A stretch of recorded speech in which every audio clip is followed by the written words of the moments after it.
Even when you feel low, you can still go. Even when you feel slow, you can still go. Even when there's no hope, you can still go.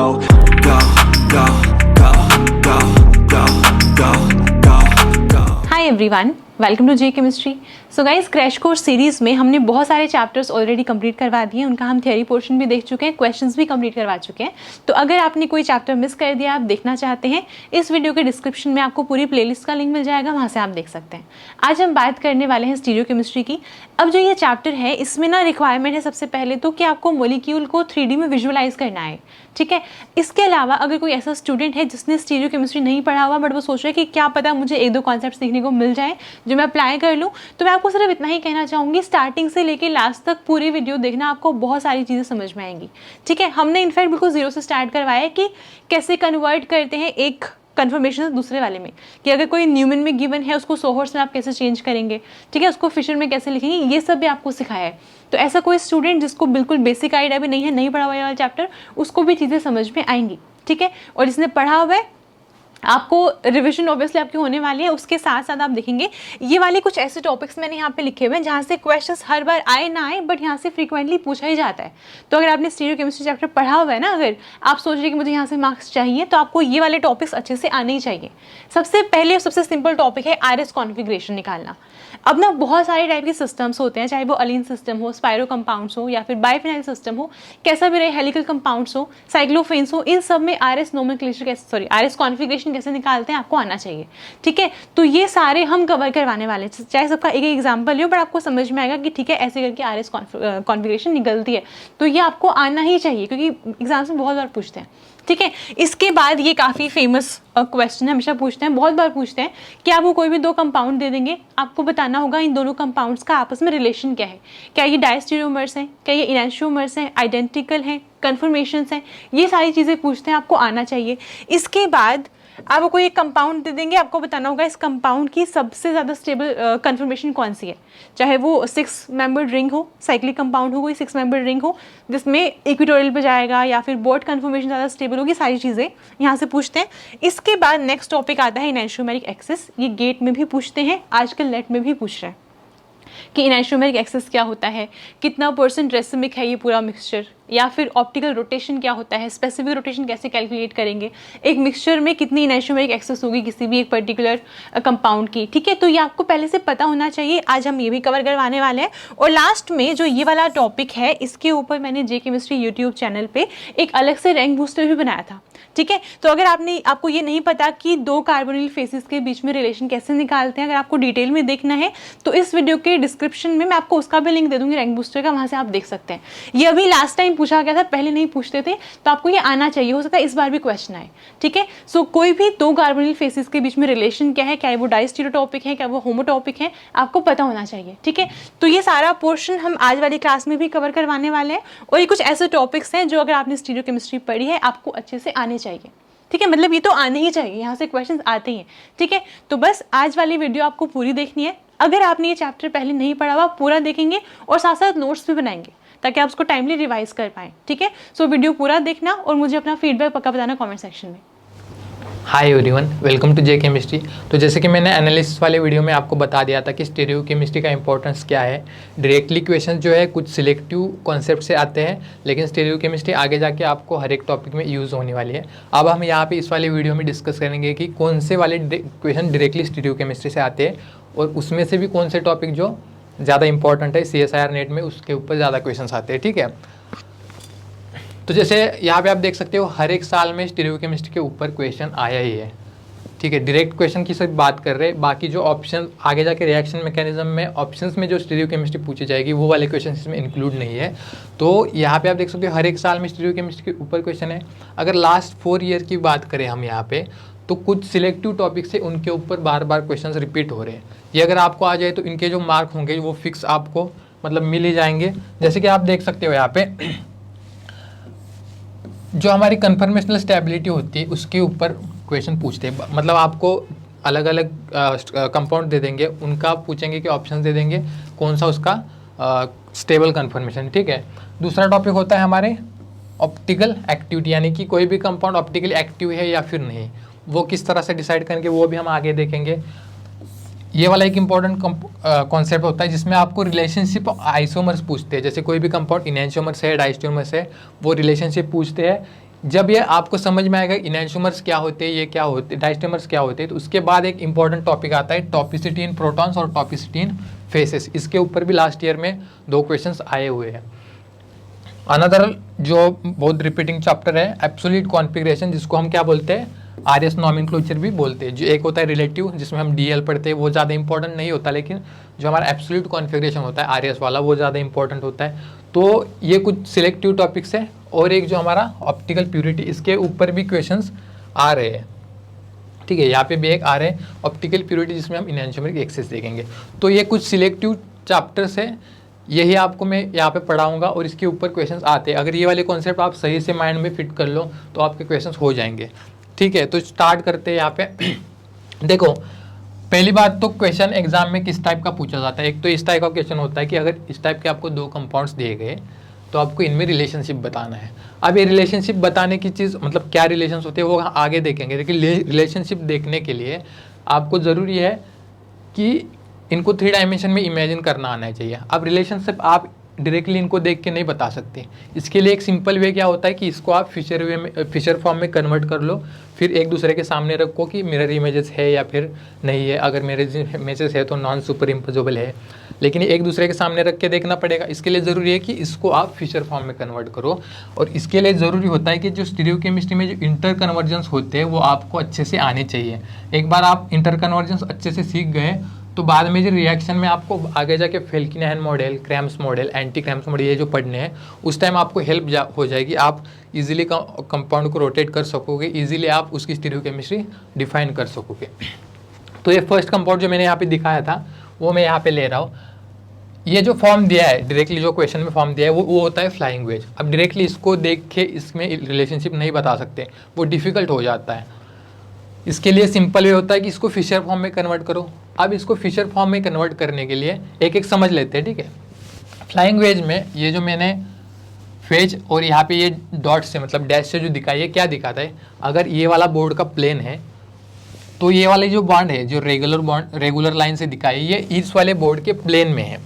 और जो NH2 group है इस वाले board के आगे यानी कि आपकी तरफ है, और जो OH है इस वाले बोर्ड के पीछे यानी कि उस साइड में है।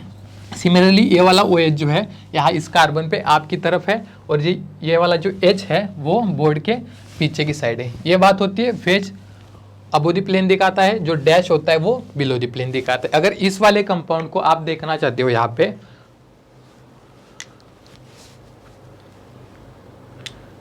ठीक है, तो अब आप देख सकते हो यहाँ पे ये वाला कंपाउंड। जैसे मैंने बता दिया ये रेगुलर वाले बॉन्ड जो है इन प्लेन दिखाता है, तो ये वाला CH3 ग्रुप है, लास्ट में यहाँ पे नीचे ये वाला CH3 ग्रुप है, ठीक है। तो आप देख सकते हो ये आपकी तरफ यहाँ पे NH2 ग्रुप आ रहा है इस वाले कार्बन के आपकी तरफ, यानी कि वेज पे अबो द प्लेन ये वाला NH2 ग्रुप आ रहा है। यहाँ पे बिलो द प्लेन ये वाला OH ग्रुप है। सिमिलरली इस वाले कार्बन के ऊपर यहाँ पे आपकी साइड में OH है, जैसे मैंने बता दिया ये वाला OH, और पीछे की साइड यहाँ पे ये हाइड्रोजन है, ठीक है, हाइड्रोजन। तो हो गया ये। इसके बाद हमें यहाँ तक अगर जाना है फ्लाइंग वेज से, हमें अगर फिशर में जाना है तो पहले सोहर्स में देखो, यहाँ पे हमने वेज डैश दिखा दिया। सोहर्स में क्या करना है, सिंपली एज इट इज देखना है, सिर्फ वेज डैश यहाँ पे देखना नहीं है। जैसे कि ये वाला था, पहले हम यहाँ पे इसको वेज पे दिखाते, इसको डैश पे, इस पर सिंपली एज इट इज देखना है, सिर्फ सिंपल लाइन से देखना है, सिंपल लाइन से दिखाना है। जैसे ये वाला NH2 जो है, और एक बात इसमें आपको कोई भी एक साइड फिक्स करनी है, ठीक है। कंफ्यूजन तब नहीं होगा जब आप एक ही साइड फिक्स करके वहाँ से देखोगे। जैसे मैंने ये वाली साइड मैंने फिक्स कर दी है, देखो मेरा जो आई रहेगा, आई मेरा यहाँ पे रहेगा, यहाँ से मैं देख रहा हूँ तो मेरे को ये दिख रहा है सारा। जैसे ये वाला कंपाउंड है, मैं यहाँ से देख रहा हूँ, ये वाला कार्बन CH3 हमारा, ये CH3 यहाँ पे नीचे है, NH2 ये फ्रंट की साइड पे है।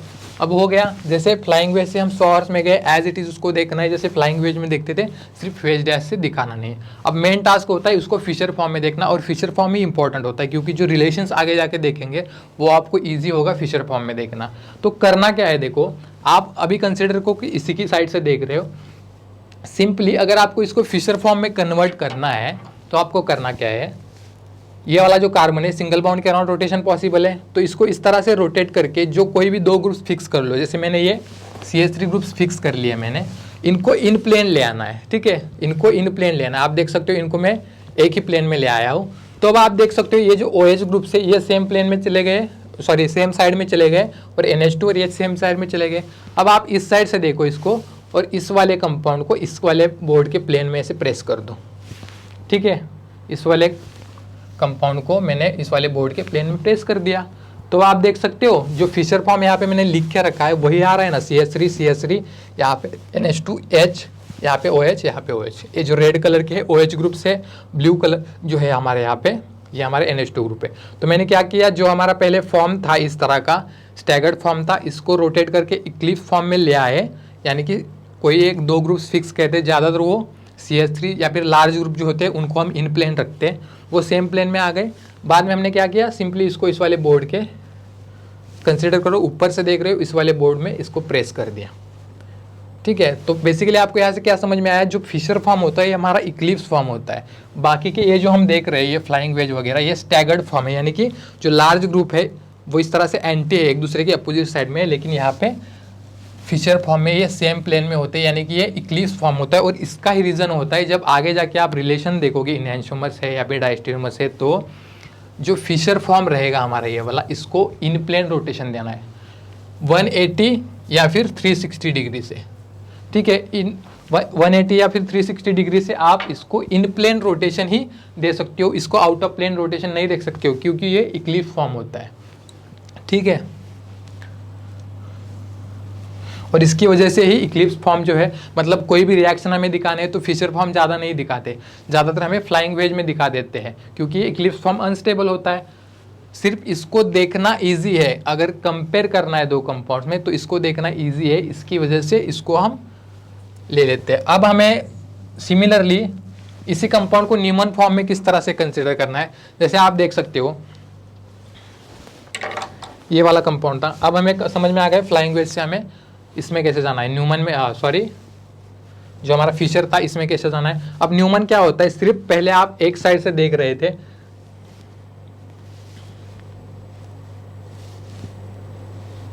ठीक है, पहले आप इस साइड से देख रहे थे, अब आपको कंसीडर करना है कि आप इस साइड से देख रहे हो, इसके फ्रंट साइड से। ये वाला आपका फ्रंट कार्बन है जो मैंने यहाँ पे डॉट से दिखाया है, इसके पीछे जो बड़ा सर्कल है ये इसके पीछे वाला कार्बन है, यानी कि बैक कार्बन है। अब आप कंसीडर करो कि एक ही साइड से, इस साइड से देख रहे हो, तो आपको ये वाला कार्बन पीछे वाले कार्बन के बिल्कुल सेम दिखेगा। तो ये अबो फ्रंट वाले कार्बन के ऊपर, इस वाले अबो की साइड यहाँ पे CH3 है, बैक वाला जो कार्बन है यहाँ पे ये वाला CH3 है नीचे, ये वाला OH और NH2 ग्रुप सेम साइड में आ गए। आप देख सकते हो OH और NH2 सेम साइड में आ गए, यानी कि आप इस तरह से देख रहे हो इसको, ठीक है। तो कोई नहीं होता, न्यूमन फॉर्म को सिर्फ एक डायरेक्शन से देखना है। अब आप फिर ये न्यूमन में 2 होते हैं स्टैगर्ड इक्लिप्स, इसको अगर इस तरह से रोटेट करोगे तो ये हमारा इक्लिप्स हो गया, ये हमारा इक्लिप्स हो गया, ये हो गया हमारा स्टैगर्ड। तो ये इंटर कन्वर्जेंस होते हैं, इसमें ज़रूरी होता है मेन आपको फ्लाइंग वेज से फिशर में कन्वर्ट करना, क्योंकि फिशर में कन्वर्ट करने के बाद ही आप इसका रिलेशनशिप बता सकते हो। अब आप जैसे मैंने ये बता दिया है, अब आप इन रिलेशंस अब हम यहाँ पे नहीं पढ़ेंगे, अब हम यहाँ पे सिर्फ इसका जो फिशर फॉर्म होता है वो किस तरह से ड्रॉ करना है ये देखेंगे, जो रिलेशनशिप होगा वो हम आगे देखेंगे। तो मैंने क्या बता दिया, पहले इसको एज इट इज़, पहले इसको देखते हैं, ठीक है। पहले इसको एज इट इज़ तुम सॉहर्स में लिखो, ये वाला CH3 लिखा मैंने, ये बॉन्ड ड्रॉ किया, बाद में CH3 नीचे लिखा मैंने, आपको दिख रहा है ना, बाद ये CH3 नीचे, यहाँ पे ये वाला NH2 है, यहाँ पे पीछे की साइड ये वाला OH है, इस कार्बन पे यहाँ पे फ्रंट साइड यानी कि वेज पे आपकी तरफ OH है, और ये वाला हमारा H। अब क्या करना है, बेसिकली इसको रोटेट करके यहाँ पे नीचे ले आएंगे, तो ये कहाँ चला जाएगा, ये चला जाएगा बिल्कुल इसके अपोजिट, यानी कि यहाँ पे, और ये वाला OH यहाँ पे चला जाएगा, ठीक है। तो बेसिकली यहाँ पे मैंने 180 डिग्री का रोटेशन दे दिया इसको। तो क्या मिल गया हमें यहाँ पे, देखो ये वाला, इस वाले कार्बन का एज इट इज़ रखा है, इसके अराउंड रोटेशन की है, तो NH2,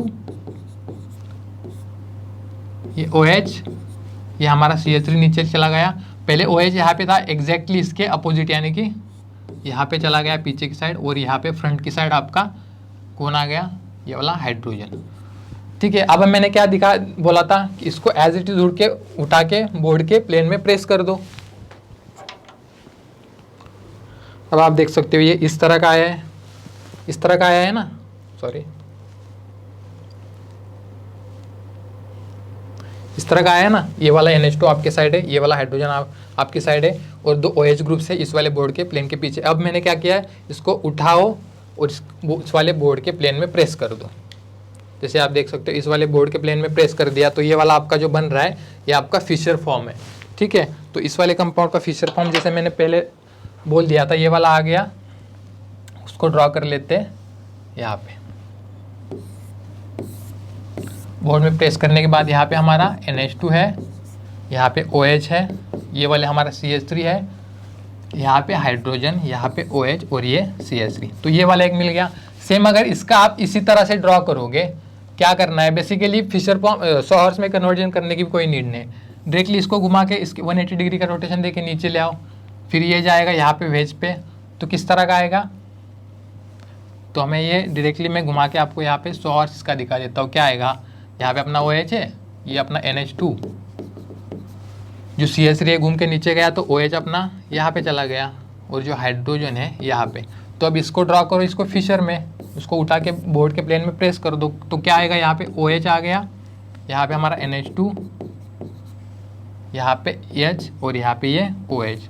तो अब जैसे आगे हमें रिलेशंस पढ़ने हैं, तो अब हम यहाँ पे मिरर लगा के देख सकते हैं ये आपस में मिरर इमेजेस है या फिर नहीं। अगर मिरर इमेजेस है तो उनको क्या बोलेंगे, नहीं है तो क्या बोलेंगे, आगे देखते हैं। ये बात क्लियर है कि किस तरह से रोटेशंस देने हैं, किस तरह से एक दूसरे फॉर्म में कंपाउंड्स को कन्वर्ट करना है। ठीक है, नेक्स्ट देखते हैं। अब मेन टॉपिक जो होता है आरएस नॉमेनक्लेचर, एब्सोल्यूट नॉमेनक्लेचर। अब किसी भी कंपाउंड का आरएस नॉमेनक्लेचर अगर निकालना है तो यहाँ पे क्या रूल्स होते हैं ये पहले देखते हैं। ठीक है, तो पहले तो देखो ये वाला कंपाउंड ले लेते हैं यहाँ पे आरएस नॉमेनक्लेचर के लिए। पहले तो हम क्या करेंगे, जो प्रायोरिटी देंगे एटम्स को 1 2 3 वाली, ये देंगे किस तरह से, एटॉमिक नंबर के अनुसार। एटॉमिक नंबर के अनुसार देखो, जैसे यहाँ पे हाइड्रोजन है और अगर यहाँ पे ड्यूटेरियम होता तो एटॉमिक नंबर तो सेम है। अगर एटॉमिक नंबर सेम हो जाए तो आपको क्या करना है, मास नंबर से देखना है। हाइड्रोजन और ड्यूटेरियम का एटॉमिक नंबर सेम है, मास किसका ज़्यादा है, ड्यूटेरियम का 2 है मास, तो उसको प्रायोरिटी देंगे। अगर एटॉमिक नंबर सेम है तो फिर मास नंबर को देनी है प्रायोरिटी, मास नंबर से देनी है। ठीक है, ये 2 चीज़ें होगी। उसके बाद अगर समझो यहाँ पे भी कार्बन है, यहाँ पे भी कार्बन है, यानी कि यहाँ पे इथिल ग्रुप है, यहाँ पे मिथिल ग्रुप है, तो फर्स्ट कार्बन तो फर्स्ट जो एटम है वो तो कार्बन ही आ गया। तो क्या करना है, अगर फर्स्ट कार्बन सेम है, फर्स्ट एटम सेम है, तो नेक्स्ट एटम आपको देखना है। ठीक है, नेक्स्ट एटम के अनुसार प्रायोरिटी देनी है, ये एक बात होगी। इसके बाद जो थर्ड आता है, अगर देखो जैसे यहाँ पे H के जगह पे यहाँ पे लोन पेयर होती और यहाँ पे कोई भी एटम होता है, कंसिडर करो हाइड्रोजन ही है, तो प्रायोरिटी किसको देनी है, एटम और लोन पेयर के कंपैरिजन में आपको एटम को प्रायोरिटी देनी है। तो प्रायोरिटी जो है एटम को देनी है in comparison with lone pair. ठीक है, और बाकी के जो है साथ साथ में पढ़ते हैं। जैसे देखो इसके बारे में हमें क्या करना है, यहाँ पे जैसे यहाँ पे ऑक्सीजन फर्स्ट एटम क्या है, ऑक्सीजन, नाइट्रोजन, कार्बन और हाइड्रोजन। प्रायोरिटी फर्स्ट आएगी इसको, सेकंड नाइट्रोजन का एटॉमिक नंबर आएगा 7, इसको आएगी प्रायोरिटी, बाद में इसको आएगी 3rd और इसको आएगी 4th। अब प्रायोरिटीज तो दे दी, अब क्या करना है, 1 2 3 और 4 ये वाला रोटेशन देखना है। अगर ये रोटेशन क्लॉकवाइज आ रहा है तो ये आर कॉन्फिगरेशन है, अगर ये वाला रोटेशन एंटी क्लॉकवाइज आ रहा है तो ये यस कॉन्फिगरेशन है। अब जैसे कि आप देख सकते हो यहाँ पे किस तरह से आ रहा है, एंटी क्लॉकवाइज आ रहा है, तो इसका होगा इस कॉन्फ़िगरेशन। अब इसके लिए और एक बात ज़रूरी है, ये जो लोएस्ट प्रायोरिटी ग्रुप होगा ये हमेशा यहाँ पे डैश पे होना चाहिए। ठीक है, ये वाला लोएस्ट प्रायोरिटी ग्रुप यहाँ पे हमेशा डैश पे होना चाहिए, तभी जो रोटेशन आएगा उसको एज इट इज़ कंसिडर करेंगे। अगर वो वेज पे होगा, ठीक है, वो वेज पे होगा लोएस्ट प्रायोरिटी ग्रुप, तो क्या करेंगे, देखो यहाँ पे प्रायोरिटी किस तरह से देंगे, सल्फर को फर्स्ट प्रायोरिटी, एटॉमिक नंबर है 16, बाद में फ्लोरीन इसको मिल गई 2nd, यहाँ पे कार्बन इसको मिल गई 3rd और हाइड्रोजन को 4th। अब आपको रोटेशन अगर आप देखोगे 1 2 3 और 4 ये किस तरह का आ रहा है, ये आ रहा है क्लॉकवाइज रोटेशन। लेकिन मैंने क्या बता दिया, लोएस्ट प्रायोरिटी ग्रुप आपका डैश पे होना चाहिए, यहाँ पे है वेज पे। तो जो भी आपका आ रहा है, जैसे कि आर आ रहा था कॉन्फ़िगरेशन, तो इसको इंटरचेंज करके एस में ले लेना है। ठीक है, कब? जब लोएस्ट प्रायोरिटी ग्रुप वेज पे हो। दो केसेस हो गए, पहले तो आपको रोटेशन देखना है क्लॉकवाइज एंटी क्लॉकवाइज, उसमें भी लोएस्ट प्रायोरिटी ग्रुप आपका डैश पे होना चाहिए। अगर वेज पे हो तो इसको इंटरचेंज कर लेना है, जो भी आपका कॉन्फ़िगरेशन आएगा। अगर lowest priority group in plane है, ठीक है, ये वेज डैश हो गया। अब lowest priority group in plane है, तो इस केस में क्या करना है, जैसे देखो फर्स्ट प्रायोरिटी इसको है आयोडीन, उसके बाद ब्रोमीन को सेकंड, उसको थर्ड और इसको फोर्थ। अब हो क्या रहा है, रोटेशन तो आप देखेंगे, लेकिन लोएस्ट प्रायोरिटी ग्रुप क्योंकि इन प्लेन आ रहा है तो दो एक्सचेंजेस करने हैं। एक्सचेंजेस इस तरह के करने हैं कि लोएस्ट प्रायोरिटी ग्रुप हमारे या तो वेज पे जाए या फिर डैश पे जाए, ठीक है, पहले ये बात देख लो। तो अब हम क्या करेंगे, इन दोनों में एक्सचेंजेस कर लेते हैं। पहले यहाँ पे हमारा वेज है, यहाँ पे हमारा डैश है। अब फोर्थ प्रायोरिटी और वन प्रायोरिटी में हमने एक्सचेंज किया, वन गई फोर की जगह पे, फोर आया वन की जगह पे, उनको पहले एज इट इज रखो। नेक्स्ट स्टेप में इनका करो, या फिर मैं यहाँ पे डायरेक्टली करके दिखाता हूँ। जैसे इन दोनों का एक एक्सचेंज किया, इन दोनों का एक करो, यहाँ पे 2 और 3 में, तो 3 जो है 2 के पोजीशन पे आएगा, यानी कि यहाँ पे आएगा, और 2 3 के पोजीशन पे गया।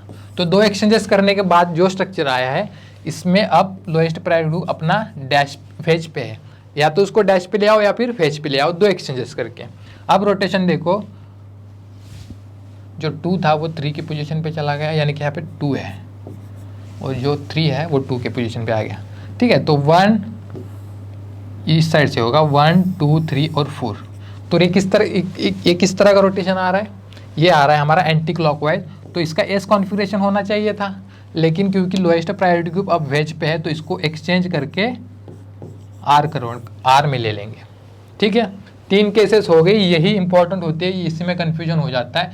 जैसे आपको प्रायोरिटी देनी है एटॉमिक नंबर के अनुसार, अगर एटॉमिक नंबर सेम है तो आपको मास नंबर के अनुसार प्रायोरिटी देनी है। एटम और लोन पेयर अगर आ जाए कंपैरिजन में तो आपको एटम को प्रायोरिटी देनी है। रोटेशन देखना है, प्रायोरिटी देने के बाद लोएस्ट प्रायोरिटी ग्रुप डैश पे होना चाहिए, तो जो कॉन्फ़िगरेशन आएगा, जो रोटेशन आएगा, उसको एज इट इज रखेंगे। अगर वेज पे आ जाए वो तो उसको चेंज करेंगे, और अगर इन प्लेन आ जाए तो दो एक्सचेंजेस करने के बाद लोएस्ट प्रायोरिटी ग्रुप को या तो वेज पे ले जाओ या फिर डैश पे ले जाओ, उसके बाद जो भी रोटेशन आएगा उसके अनुसार जाना है, ठीक है। तो ये मेन रूल्स हो गए 3। इसके बाद देखो कुछ एग्जांपल्स कर लेते हैं आरएस नॉमेनक्लेचर के। अब आप देख सकते हो यहाँ पे ये वाला नाइट्रोजन जो है, यहाँ पे यही हमारा असिमेट्रिक सेंटर, इस पे ही 4 डिफरेंट ग्रुप्स लगे हैं। तो अब हम क्या करेंगे, प्रायोरिटी देंगे। यहाँ पे देखो, यहाँ पे देखो कार्बन है, कार्बन है, कार्बन है, 3 एटम सेम है। और यहाँ पे अगर वेज पे यहाँ पे कार्बन है तो यहाँ पे डैश पे क्या होगा, नाइट्रोजन की लोन पेयर भी होगी ना, नाइट्रोजन की लोन की पेयर की। तो सारे एटम के कंपैरिजन में तो लोन पेयर को लास्ट प्रायोरिटी मिलनी है, तो हमें पहले से इसको 4 दे देते हैं, हमें पता है। अब इन तीनों में अगर आप देखोगे, इस वाले कार्बन के साथ आगे कार्बन जुड़ा है, इस वाले कार्बन के साथ आगे कार्बन जुड़ा है, लेकिन इस वाले कार्बन के साथ आगे हाइड्रोजन है। तो अब हम क्या करेंगे, 4 के बाद थर्ड प्रायोरिटी इसको आ गई। अब इन दोनों में देखना है, इस वाले कार्बन को आगे जाके कार्बन है, ठीक है, और जिसके ऊपर 2 हाइड्रोजन्स लगे। इस वाले कार्बन के लिए आगे जाके कार्बन है, लेकिन इसके ऊपर 2 ड्यूटेरियम लगेंगे। ड्यूटेरियम का मास ज़्यादा होता है हाइड्रोजन के ज़्यादा, हाइड्रोजन के कंपैरिजन में ज़्यादा प्रायोरिटी आएगी। तो जो फर्स्ट प्रायोरिटी रहेगी इन दोनों में, इसको होगी, सेकंड प्रायोरिटी होगी, इसको होगी। तो अब रोटेशन देखो 1 2 और 3 4। अब आप ये मत सोचो कि 4 बीच में आ रहा है, अगर तो रोटेशन हमें 1 से 2 ही जाना होगा ना। 1 2 और 3 तो जा रहा है यहाँ पे, बाद में रोटेट होके 4 की तरफ आ ही रहा है। अगर 4 बीच में आ रहा है तो उसको वहाँ पे छोड़ना है, बीच में रोटेशन करने के बाद देखना है। या फिर आप इस तरह से मत सोचो कि 1 यहाँ पे है, 2 यहाँ पे है, तो फिर 4 का किस तरह रोटेशन देखना है। 4 को बीच में निगलेक्ट करो, बाद में 3 तक जाओ, वो वाला रोटेशन देखो 1 2 3 वाला, ठीक है। तो कौन सा आ गया, ये हमारा क्लॉकवाइज रोटेशन आ गया। तो ये हमारा आर कॉन्फ़िगरेशन हो गया। लोएस्ट प्रायोरिटी ग्रुप जो लोन पेयर थी हमारी डैश पे। सिमिलरली और एक केस आता है, जैसे ये इंपॉर्टेंस केसेस है, ये इंपॉर्टेंस केसेस है, इसको आपको ध्यान में रखना है। जैसे अब आप यहाँ पे देख सकते हो, यहाँ पे कार्बन है, यहाँ पे कार्बन है, सेम एटम से, यहाँ पे हाइड्रोजन है, ब्रोमीन है। अब चारों के कंपैरिजन में हाइड्रोजन तो सबसे लोएस्ट प्रायोरिटी आएगी, इसको गई 4। कार्बन कार्बन और ब्रोमीन है, ब्रोमीन को ज़्यादा आएगी। फर्स्ट एटम देखना है, नेक्स्ट एटम बाद में देखना है, पहले फर्स्ट एटम देखना है। ब्रोमीन को मिल गई 1। अब इन दोनों में अगर देखोगे तो इसके ऊपर, इस वाले कार्बन के ऊपर आगे 2 बॉन्ड से कार्बन, एक कार्बन जुड़ा है, इस 2 बॉन्ड से एक ही कार्बन जुड़ा है, यानी कि एक ही कार्बन पे 2 कार्बन जुड़े, इस तरह का ही है ना, ये इस तरह का ही है। तो आप देख सकते हैं इस वाले कार्बन के ऊपर यहाँ पे 2 कार्बन है, इस वाले कार्बन के ऊपर भी यहाँ पे 2 कार्बन है। नेक्स्ट अगर जाओगे, इस वाले कार्बन के ऊपर यहाँ पे और एक कार्बन है, इसके ऊपर भी और एक कार्बन है। दोनों ग्रुप सेम ही है, लेकिन स्टीरियोकेमिस्ट्री में फर्क है। अब ऐसे वाले केसेस में क्या करना है, जो सिस होगा उसको प्रायोरिटी मिलेगी इन कंपैरिजन विद ट्रांस। तो इसको 1 मिलती है, उसको 2, इसको आ गई हमारी 3। तो सिस और ट्रांस अगर हो तो वहाँ पे हमें प्रायोरिटी किसको देनी है, सिस को। सेम ग्रुप से लेकिन स्टीरियोकेमिस्ट्री में फर्क है, तो सिस को प्रायोरिटी देनी है। अब इस तरह से दी प्रायोरिटी हमने, क्या आ गया हमारा रोटेशन 1 2 3 और 4 क्लॉकवाइज रोटेशन आ गया, तो हमारा आर कॉन्फिगरेशन हो गया। ये वाला एक केस हो गया ज्योमेट्री वाला। उसके बाद ऐसे केसेस में क्या करना है, देखो कार्बन है, यहाँ पे क्लोरीन है, ड्यूटेरियम है। इन चारों के कंपैरिजन में ड्यूटेरियम तो सबसे छोटा है, इसको मिली 4। फर्स्ट प्रायोरिटी की अगर बात करें तो आप देख सकते हो यहाँ पे फर्स्ट प्रायोरिटी की अगर बात करें, यहाँ पे क्लोरीन जो है इसका एटॉमिक नंबर ज़्यादा है कार्बन के कंपैरिजन में, तो इसको मिल गई फर्स्ट। अब आप यहाँ पे देखो कार्बन जो है इसके साथ डायरेक्टली ऑक्सीजन जुड़ा है और एक कार्बन जुड़ा है। ये वाला जो कार्बन है इसके साथ एक ऑक्सीजन जुड़ा है और एक कार्बन जुड़ा है, सेम केस होगी। नेक्स्ट अगर आप देखोगे तो इस वाले कार्बन के साथ एक कार्बन जुड़ा है, इस वाले कार्बन के साथ यहाँ पे भी एक कार्बन जुड़ा है, लेकिन इस वाले कार्बन के साथ आगे कार्बन है जिसके ऊपर ऑक्सीजन है, लेकिन इस वाले कार्बन को जो ऑक्सीजन है पास में है। अगर इस साइड से भी जाओगे, इस साइड से भी जाओगे तो ऑक्सीजन पास में आ रहा है ना, यानी कि यहाँ पे इस कार्बन को अगर हम देख रहे हैं तो इसके ऊपर ऑक्सीजन और कार्बन था, सिमिलरली इसके ऊपर भी ऑक्सीजन और कार्बन था। लेकिन नेक्स्ट वाले जो कार्बन है इनको अगर हम देख रहे हैं तो इसके ऊपर ऑक्सीजन है, इस वाले कार्बन के ऊपर यहाँ पे कार्बन है, यानी कि प्रायोरिटी इसको मिल गई। ठीक है, तो ऐसे केसेस में क्या ध्यान में रखना है, अगर हेटेरोएटम है रिंग में तो स्मॉल रिंग को प्रायोरिटी देनी है, अगर रिंग में हेटेरोएटम है तो स्मॉल रिंग को प्रायोरिटी देनी है। तो इसको मिल गई 2, इसको मिल गई 3, क्योंकि अगर आप फर्स्ट कार्बन छोड़ दो, कॉमन है क्योंकि कार्बन ऑक्सीजन है, नेक्स्ट कार्बन को अगर देखोगे तो इसके ऊपर ऑक्सीजन है, इस वाले कार्बन के ऊपर कार्बन है, तो प्रायोरिटी इसको आ गई। यानी कि हेटेरोएटम अगर रिंग में प्रेजेंट है तो स्मॉल रिंग को प्रायोरिटी देनी है हमें। तो इसकी वजह से 1 2 3 ये वाला रोटेशन किस तरह का हो गया हमारा, क्लॉकवाइज, तो ये भी हमारा आर कॉन्फिगरेशन आ गया। सिमिलरली इस वाले केस में अब देखते हैं, यहाँ पे सिंपल सा है, क्या करना है, हाइड्रोजन तो लास्ट आएगा, इसको दे दी 4th प्रायोरिटी। अब यहाँ पे अगर देखोगे कार्बन है, कार्बन है, कार्बन है, ठीक है। अब इस वाले कार्बन के ऊपर यहाँ पे आगे एक कार्बन लगा है, इस वाले कार्बन के ऊपर भी यहाँ पे आगे एक कार्बन लगा है, लेकिन इस वाले कार्बन के ऊपर 1 2 और ये 3 कार्बन लगे, 2 बॉन्ड से, यानी कि 2 कार्बन जुड़े हैं उसके साथ, इस तरह से कंसिडर कर सकते हैं। तो यहाँ पे कार्बन ज़्यादा लगे हैं तो इसको मिल गई 1 प्रायोरिटी। अगर इन दोनों में देखोगे तो इस कार्बन के ऊपर आगे कार्बन है, यहाँ पे भी आगे कार्बन है, लेकिन इस कार्बन को कंसिडर करोगे इस साइड में जाके तो आगे कार्बन सी है, लेकिन इस वाले कार्बन के ऊपर ऑक्सीजन है, तो प्रायोरिटी इसको आ गई, यानी कि 1 के बाद इसको मिल गई 2, इसको मिल गई 3 और ये 4। तो 1 2 3 4 ये हमारा एंटी क्लॉकवाइज रोटेशन हो गया, यानी कि हमारा ये एस कॉन्फिगरेशन हो गया।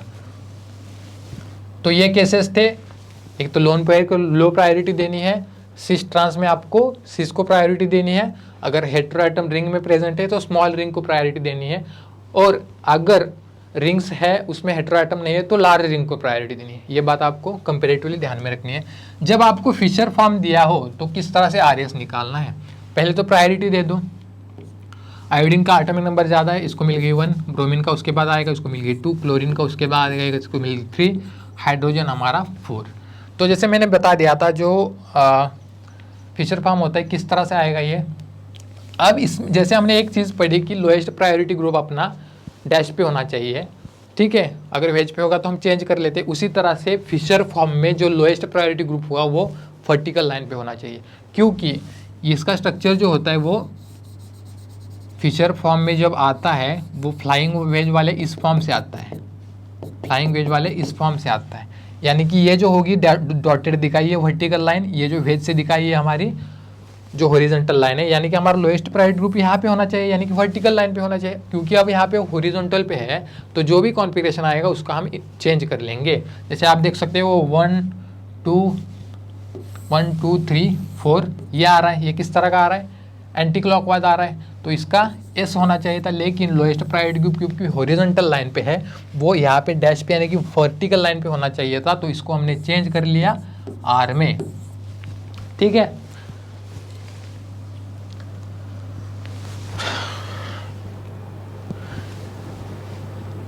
इसको आप नोट डाउन कर लो एक बारी, बाद में हम देखेंगे इस वाले सिस्टम में किस तरह से आर एस नॉमेनक्लेचर करना है। ये जो केसेस है इनको एक बारी नोट डाउन कर लो। ठीक है, कर लिया इसको नोट डाउन। अब ये वाले मेन केसेस होते हैं सिस्ट्रांस वाले, एटम और लोन पेयर के कंपैरिजन में फिशर फॉर्म में किस तरह से देखना है, लोएस्ट प्रायोरिटी ग्रुप को वर्टिकल लाइन पे रखना है।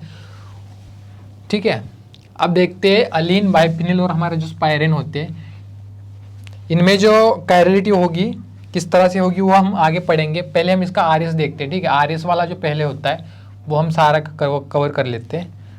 अब यहाँ पे पहले मैं ट्रिक बताऊंगा आपको किस तरह से करना है ताकि आपके क्वेश्चंस हो जाए। ठीक है, क्योंकि बहुत बार ये जो सिस्टम से अलीन बाइफिनिल वाले, इसमें बच्चे कंफ्यूज हो जाते हैं कि आर एस नॉमेनक्लेचर उनका गलत हो जाता है। तो करना क्या है, देखो ये वाले दो आइटम्स है जो इन प्लेन दिखाए है। ठीक है, यहाँ पे ये फेज और डैश वाले दिखाए। अब करना क्या है, जो इन प्लेन वाले हैं वहां से आपको एरो पास करना है टुवार्ड्स जो कि फेज डैश वाले हैं। पहले इन दोनों को देखो, अब प्रायोरिटी इसको मिलेगी 1 क्योंकि क्लोरीन का एटॉमिक नंबर ज़्यादा है, इसको मिल गई 2। पहले इन दोनों में प्रायोरिटी दे दी, अब इन दोनों में देनी है। आयोडीन का एटॉमिक नंबर ज़्यादा है, इसको मिल गई 3rd, ब्रोमीन का उससे थोड़ा कम है एटॉमिक नंबर, तो ब्रोमीन को मिल गई 4th। अब देखो रोटेशन 1 2 3 4th वाला। ठीक है, 4th को बीच में निगलेक्ट करना है, ये वाला लीनियर रोटेशन देखना है 1 2 3 वाला। तो रोटेशन किस तरह का आ रहा है, ये एंटी क्लॉकवाइज आ रहा है, तो इसका एस कॉन्फ़िगरेशन होना चाहिए था। लेकिन हमारा लोएस्ट प्रायोरिटी ग्रुप क्या है, वेज पे है, तो हमने क्या पढ़ा है, वेज पे अगर आ जाए लोएस्ट प्रायोरिटी ग्रुप तो चेंज कर दो इसको, तो इसको आर एस से आर में कन्वर्ट कर देंगे। ठीक है, ये वाली चीज़ सिमिलर हमें बाइफिनिल सिस्टम में भी करनी है। जैसे ये वाला पार्ट जो है, ये वाली रिंग जो है इन प्लेन दिखाई है और यहाँ पे मैंने वेज डैश दिखाया है। एक्चुअली ये होता क्या है, आगे पढ़ेंगे हम। ये वाली रिंग अगर ये वाली प्लेन में जो दिखाई इस तरह से है, तो ये वाली रिंग किस तरह से होती है, इसको परपेंडिकुलर, इस तरह से इसको परपेंडिकुलर होती है। सॉरी, ये वाली इन प्लेन है, ये वाली इन प्लेन है, और ये अब बिलो क्यों दिखा रहा है, क्योंकि ये इसको परपेंडिकुलर यानी कि इस तरह से। अब ये डैश वाला जो पार्ट दिया है पीछे की साइड है बोर्ड के, और ये अंगूठा जो है यानी कि ये जो एस एच ग्रुप है फेज आपकी साइड होता है, तो इस तरह से होता है। आगे देख लेंगे अच्छे से। अब इसमें भी वही करना है हमें, जो वेज डैश वाला पार्ट है उसके तरफ हमें एरो ड्रॉ करना है इस तरह से। अब पहले इन दोनों में देखो प्रायोरिटी देंगे, क्लोरीन को फर्स्ट मिल गया, हाइड्रोजन को सेकंड मिलेगी प्रायोरिटी।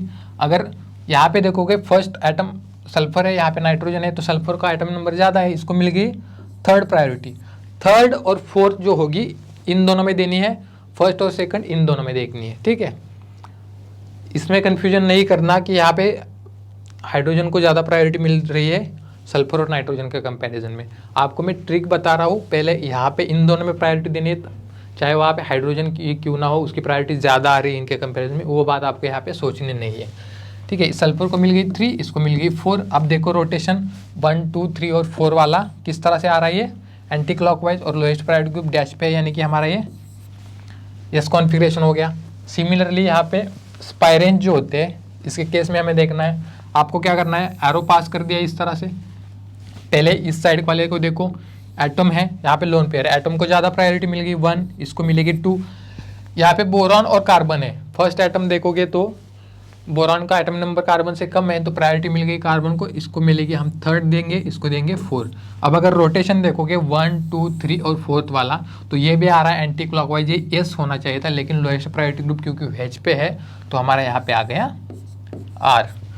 तो इस तरह से अलील, बाइफिनिल और स्पायरेन सिस्टम में होते हैं। और आगे एक होता है हेलिकल कायरलिटी, वो भी हम आगे देखेंगे। ठीक है, अब यहाँ पे देखो, अब नॉर्बोनियन सिस्टम में किस तरह से करना है। अब यहाँ पे मैंने ये पूरा पार्ट वेज से दिखाया, यानी कि पूरा पार्ट आपकी तरफ है, तो इस वाले कार्बन के ऊपर जो पूरा पार्ट आगे की तरफ है आपकी तरफ, जिस पे जो ड्यूटेरियम लगा है वो भी आपकी तरफ होगा, यानी कि ये भी यहाँ पे फेज पे ही होगा। अगर इस वाले सेंटर का मैं आर एस नॉमेनक्लेचर निकाल रहा हूँ तो किस तरह से देखना है, देखो यहाँ पे कार्बन है, यहाँ पे कार्बन है, यहाँ पे भी कार्बन है, लेकिन ये ड्यूटेरियम है, यानी कि कार्बन के कंपैरिजन में ड्यूटेरियम को लास्ट प्रायोरिटी मिलेगी, इसको आ गई 4th। अब कार्बन, तीनों कार्बन में कंपेयर करोगे तो फर्स्ट एटम तो कार्बन आ गया। अब देखो नेक्स्ट एटम, इस वाले कार्बन पे आगे ऑक्सीजन लगे हैं 2, इस वाले कार्बन पे आगे कार्बन लगा है, और इस वाले कार्बन पे 3 कार्बन लगे, यानी कि फर्स्ट प्रायोरिटी मिल गई इसको, इस पे क्योंकि 3 कार्बन थे तो इसको सेकंड मिल गई, और इस वाले कार्बन के ऊपर सिर्फ एक ही कार्बन था तो इसको मिल गई थर्ड। तो अब रोटेशन देखोगे 1 2 3 4 वाला किस तरह से आ रहा है, ये आ रहा है एंटी क्लॉकवाइज, तो ये कॉन्फ़िगरेशन होना चाहिए था हमारा, लेकिन यहाँ पे लोएस्ट प्रायोरिटी ग्रुप क्योंकि वेज पे है तो हमारा इसमें चेंज हो गया आर में। ठीक है, नॉर्मल सिस्टम में इस तरह से देखना है। एंसा कंपाउंड और साइक्लोफेन्स, ये 2 ऐसी चीज़ें होती है कि इसके ऊपर भी आपको क्वेश्चंस आते हैं, और एक होता है हेलिकल कैरियली, मैं आपको उसका एग्जांपल दे दूंगा।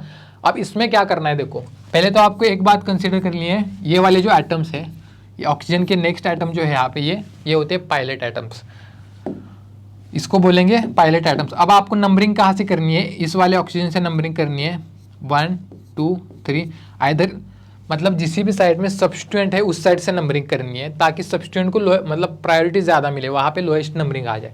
ठीक है, अगर मैं यहाँ से नंबरिंग कर दूँ 1 2 तो 3 आ रहा है सब्स्टिट्यूएंट पे नंबर, अगर यहाँ से कर दूँ 1 2 3 4 आ रहा है, यानी कि प्रायोरिटी कहाँ से ज़्यादा मिल रही है, यहाँ से ज़्यादा मिल रही है, तो आपको इसी साइड से देखनी है। तो ये 1 2 3 वाला रोटेशन देखोगे तो किस तरह से आ रहा है, ये आ रहा है क्लॉकवाइज, तो ये हमारा हो गया आर कॉन्फ़िगरेशन। जिस भी साइड से सब्स्टिट्यूएंट को ज़्यादा प्रायोरिटी मिल रही है, यानी कि कम नंबरिंग उसको आ रही है, तो उसी साइड से आपको देखना है उसका। सिमिलरली यहाँ पे भी देखो, इसमें भी एक इम्पॉर्टेंट केस होता है, जैसे अगर इस वाले रिंग के लिए देख रहे हैं तो पायलट आइटम हमारा ये वाला हो गया। अब नंबरिंग करेंगे हम यहाँ से 1 2 3, इस साइड से क्यों नहीं किया 1 2 3 4, तो 4 आ रही है, इसको प्रायोरिटी ज़्यादा उस साइड से मिल रही, तो इस साइड से देखेंगे।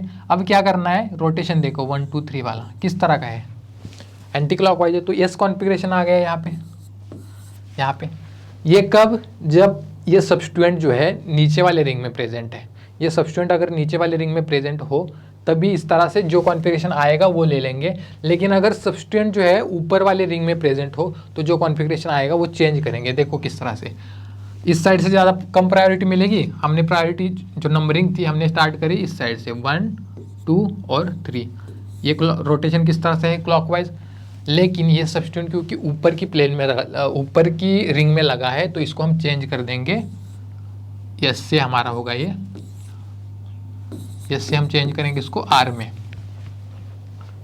सॉरी क्लॉकवाइज रोटेशन है ये रोटेशन क्लॉकवाइज है, यानी कि हमें यहाँ पे आर आना था, उसको हमने चेंज करना है एस में, तो इसका जो करेक्ट होगा वो एस होगा, ये गलत हो गया।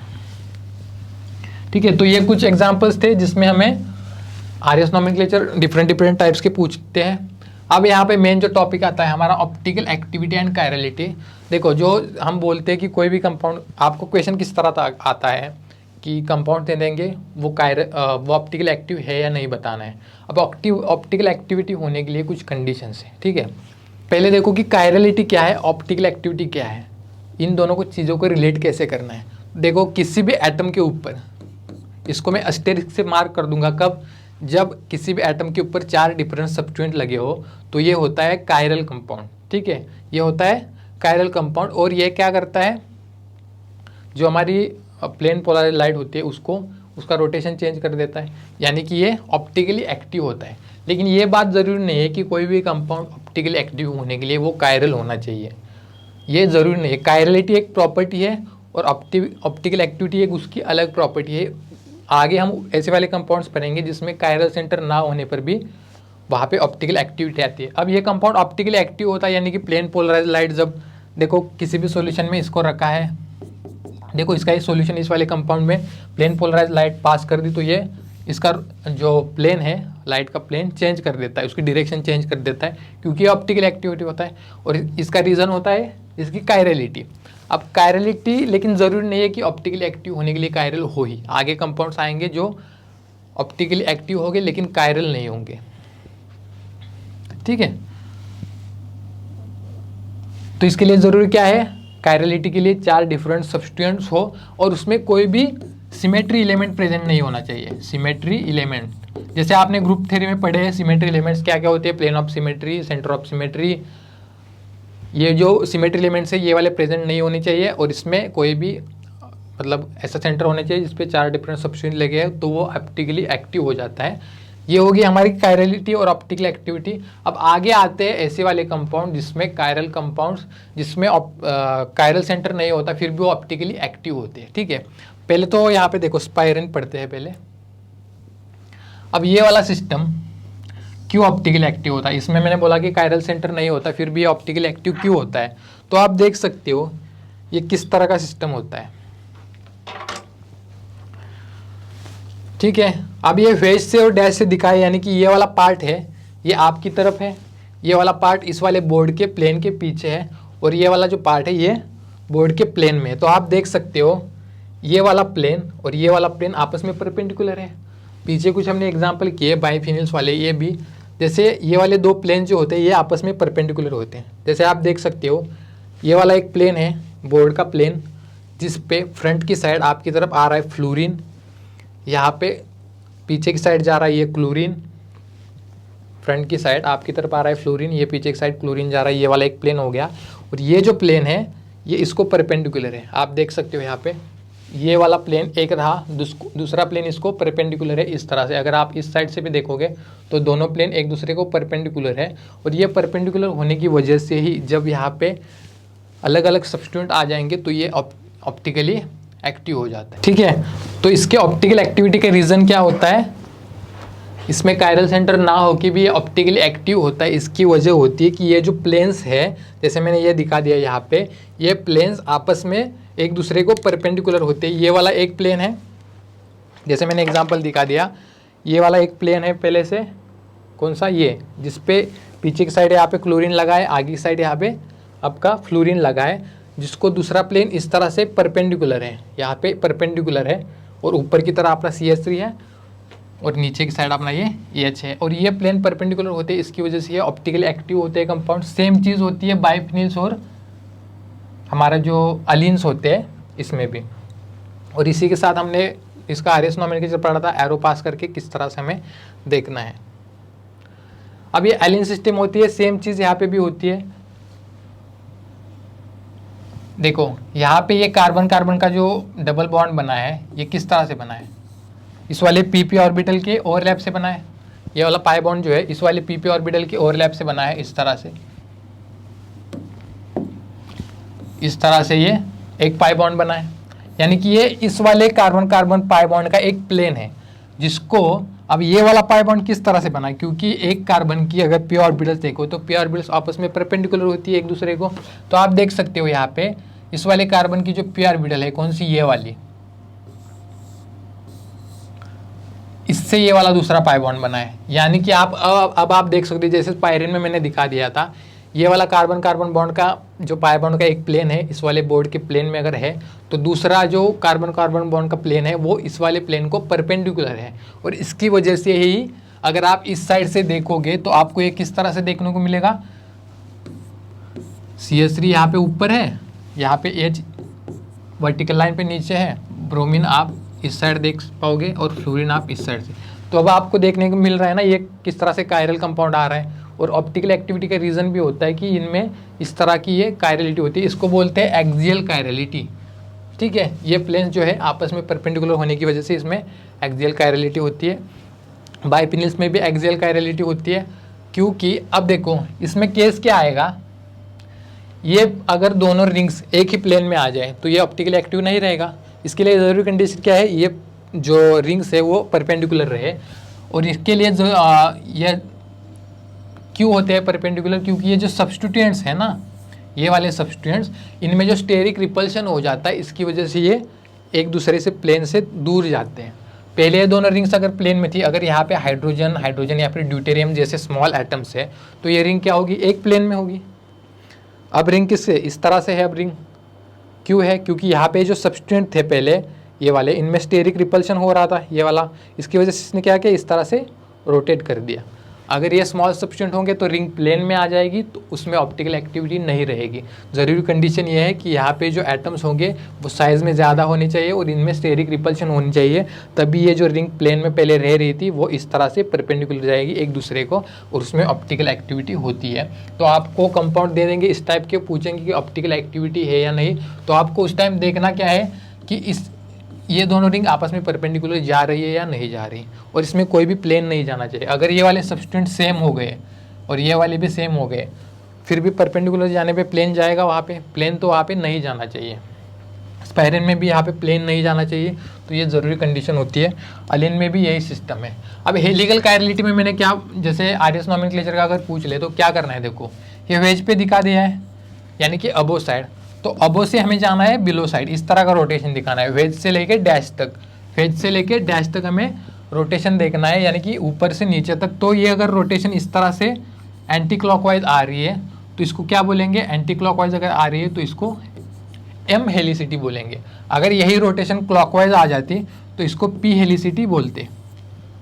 ठीक है, अब पी को आप कंपेयर करो आर के साथ, मतलब आपको माइंड में रहेगा कि पी आर के जैसा होता है और एम जो होता है एस के जैसा होता है। सिर्फ ध्यान में रखने के लिए ये ट्रिक है, ये कोई कॉन्सेप्ट नहीं है। तो एम हेलिसिटी जो होती है एस के तरह कंसिडर करेंगे हम, पी हेलिसिटी जो होती है वो आर की तरह कंसिडर करेंगे। आपको रोटेशन देखना है ये वाला अबो से लेके बिलो तक। तो आर एस वाले ये सारे हो गए। जो ऑप्टिकल एक्टिविटी होती है वो क्यों होती है, क्योंकि कंपाउंड में कायरल सेंटर होता है, वहाँ पे कोई भी सिमेट्री एलिमेंट नहीं होती, तो प्लेन पोलराइज लाइट को रोटेट कर देता है। वहाँ पे कोई भी सिमेट्री एलिमेंट नहीं होना चाहिए। अगर बाइफिनिल्स में क्या होता है, जो प्लेन्स होते हैं वो परपेंडिकुलर होते हैं, अलिन में भी स्पाइरन में भी, वहाँ पे उनके जो प्लेन्स होंगे वो एक दूसरे को परपेंडिकुलर रहने चाहिए। वहाँ पे अगर बल्कि सब्स्टिट्यूएंट ना हो और अगर प्लेन पास हो रहा है तो वो भी ऑप्टिकली इनएक्टिव हो जाएंगे। अब आता है हमारा इनैंशोमर्स। अब जो मैंने आपको बोल दिया था कि रिलेशनशिप हम बताएंगे, जो रिलेशनशिप वाला पार्ट होता है वो आपको किस तरह से क्वेश्चंस पूछते हैं। देखो आपको बोल देंगे कि ये दोनों जो कंपाउंड्स हैं इनमें रिलेशनशिप बताओ, डायरेक्टली क्वेश्चन आता है इनमें रिलेशनशिप बताओ, या फिर आपको इस टाइप का क्वेश्चन दे देंगे और पूछेंगे कि ये 1 है ये 2, तो स्टेटमेंट कौन सा करेक्ट है। बाद में स्टेटमेंट्स में क्या देंगे, 1 और 2 इनैंशोमर्स है, 1 and 3 डायस्टेरोमर्स है, या फिर 1 and 2 आइडेंटिकल है। इस तरह के ऑप्शंस होते हैं। तो ये देखने के लिए आपको ज़रूरी क्या है, आपको वो जो मैंने फ्लाइंग वेज वाले बोला था, फ्लाइंग वेज से आपको फिशर में कन्वर्जन करना आना चाहिए। जैसे ये फ्लाइंग वेज में दिया है, जब आप इसको फिशर में कन्वर्ट करोगे तो ही आप इसको अच्छे से देख पाओगे कि किस तरह से इनमें रिलेशनशिप आ रहा है। क्योंकि ये सब्स्टिट्यूएंट बहुत बड़े बड़े होते हैं तो हम एज इट इज़ इसको 3D में इमेजिन नहीं कर सकते। अब जब हम इन कंपाउंड्स को फिशर में कन्वर्ट करेंगे, सामने लाएंगे एक दूसरे के, तो वहाँ से कैसे डिसाइड करना है कि इनैंशोमर्स या फिर डायस्टेरोमर्स या फिर आइडेंटिकल कंपाउंड्स है। तो इनैंशोमर्स बेसिकली क्या होते हैं, ठीक है, अगर मैंने ये कोई भी एक कंपाउंड ले लिया, उसके सामने दूसरा कंपाउंड ले लिया, तो इसके बीच में अगर हम मिरर लगा देते, अगर वो एक दूसरे की मिरर इमेजेस है, ठीक है, वो अगर एक दूसरे की मिरर इमेजेस है और इसको उठा के मैंने इस पर रख दिया। देखो पहले ये वाला एग्जांपल से देखते हैं, देखना किस तरह से। देखो अगर इन दोनों कंपाउंड्स में हमें देखना है तो पहले मुझे क्या करना है, इसके बीच में मिरर लगाना है। अब मुझे देखना है कि आपस में मिरर इमेजेस है या फिर नहीं। अगर मिरर इमेजेस होगी तो उसको उठा के दूसरे कंपाउंड पे अगर रख देंगे तो वो सुपर इम्पोज हो रही है या फिर नहीं हो रही है। अब देखो NH2 है, NH2 को रिफ्लेक्ट कर रहा है, ये वाला OH इस वाले OH को रिफ्लेक्ट कर रहा है, लेकिन यहाँ पे ये हाइड्रोजन और OH जो है एक दूसरे को रिफ्लेक्ट नहीं कर रही है। यानी कि इस वाले स्टीरियो सेंटर के ऊपर यहाँ पे असिमेट्रिक सेंटर हमने क्या बोला है, जहाँ पे 4 डिफरेंट सब्स्टिट्यूएंट हो, तो इस वाले असिमेट्रिक सेंटर के ऊपर स्टीरियोकेमिस्ट्री डिफरेंट है, यानी कि ये एक दूसरे की मिरर इमेजेस नहीं है। और अगर कोई भी कंपाउंड जो आइसोमर्स है, आइसोमर्स तो है ना, क्योंकि नंबर ऑफ एटम जो है वो सारे सेम है, ऑक्सीजन, नाइट्रोजन, कार्बन और हाइड्रोजन, तो आइसोमर्स तो है। और जो आइसोमर्स आपस में मिरर इमेजेस रिलेशनशिप नहीं दिखाते वो होते हैं हमारे डायस्टेरोमर्स। तो 1 और 2 जो है हमारे क्या हो गए, डायस्टेरोमर्स। सिमिलरली अगर आप पहले 2 और 3 का देखते हैं, 2 और 3 को अगर देखोगे यहाँ पे अगर आप मिरर लगा दोगे तो देखो ये वाला OH इस वाले OH को रिफ्लेक्ट कर रहा है, हाइड्रोजन इस वाले हाइड्रोजन को रिफ्लेक्ट कर रहा है, ये वाला OH इस OH को रिफ्लेक्ट कर रहा है और NH2 को रिफ्लेक्ट कर रहे हैं। ठीक है, मिरर इमेजेस तो है। अब मिरर इमेज होने के बाद इसको उठा के हम इस पर रख देंगे तो आप देख सकते हो ये जो वाला जो OH है NH2 के ऊपर जाएगा, ये हाइड्रोजन OH के ऊपर जाएगा, यानी कि ये सुपर इम्पोज नहीं करेंगे, ये वाले जो है वो सुपर इम्पोज नहीं करेंगे। अगर मैंने जैसे बोला था फिशर को इन प्लेन रोटेशन देना है, इसको अगर हम इन प्लेन रोटेशन दे देंगे,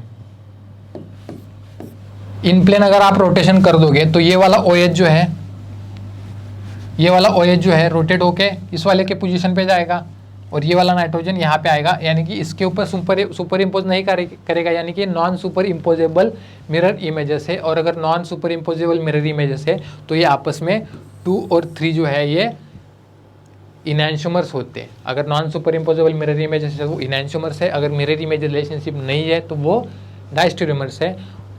आइडेंटिकल अगर होंगे तो आपको देख के भी समझ में आएगा, फिर भी अगर आप मिरर इमेज रिलेशनशिप से देखना है, अगर आप मिरर इमेज आ रही है और एक दूसरे के ऊपर सुपर इम्पोज हो रहे हैं, ठीक है, जैसे यहाँ पे OH है, उठा के रखने के बाद उसके नीचे OH ही है, सुपर इम्पोज हो रहे हैं तो वो आइडेंटिकल कंपाउंड है।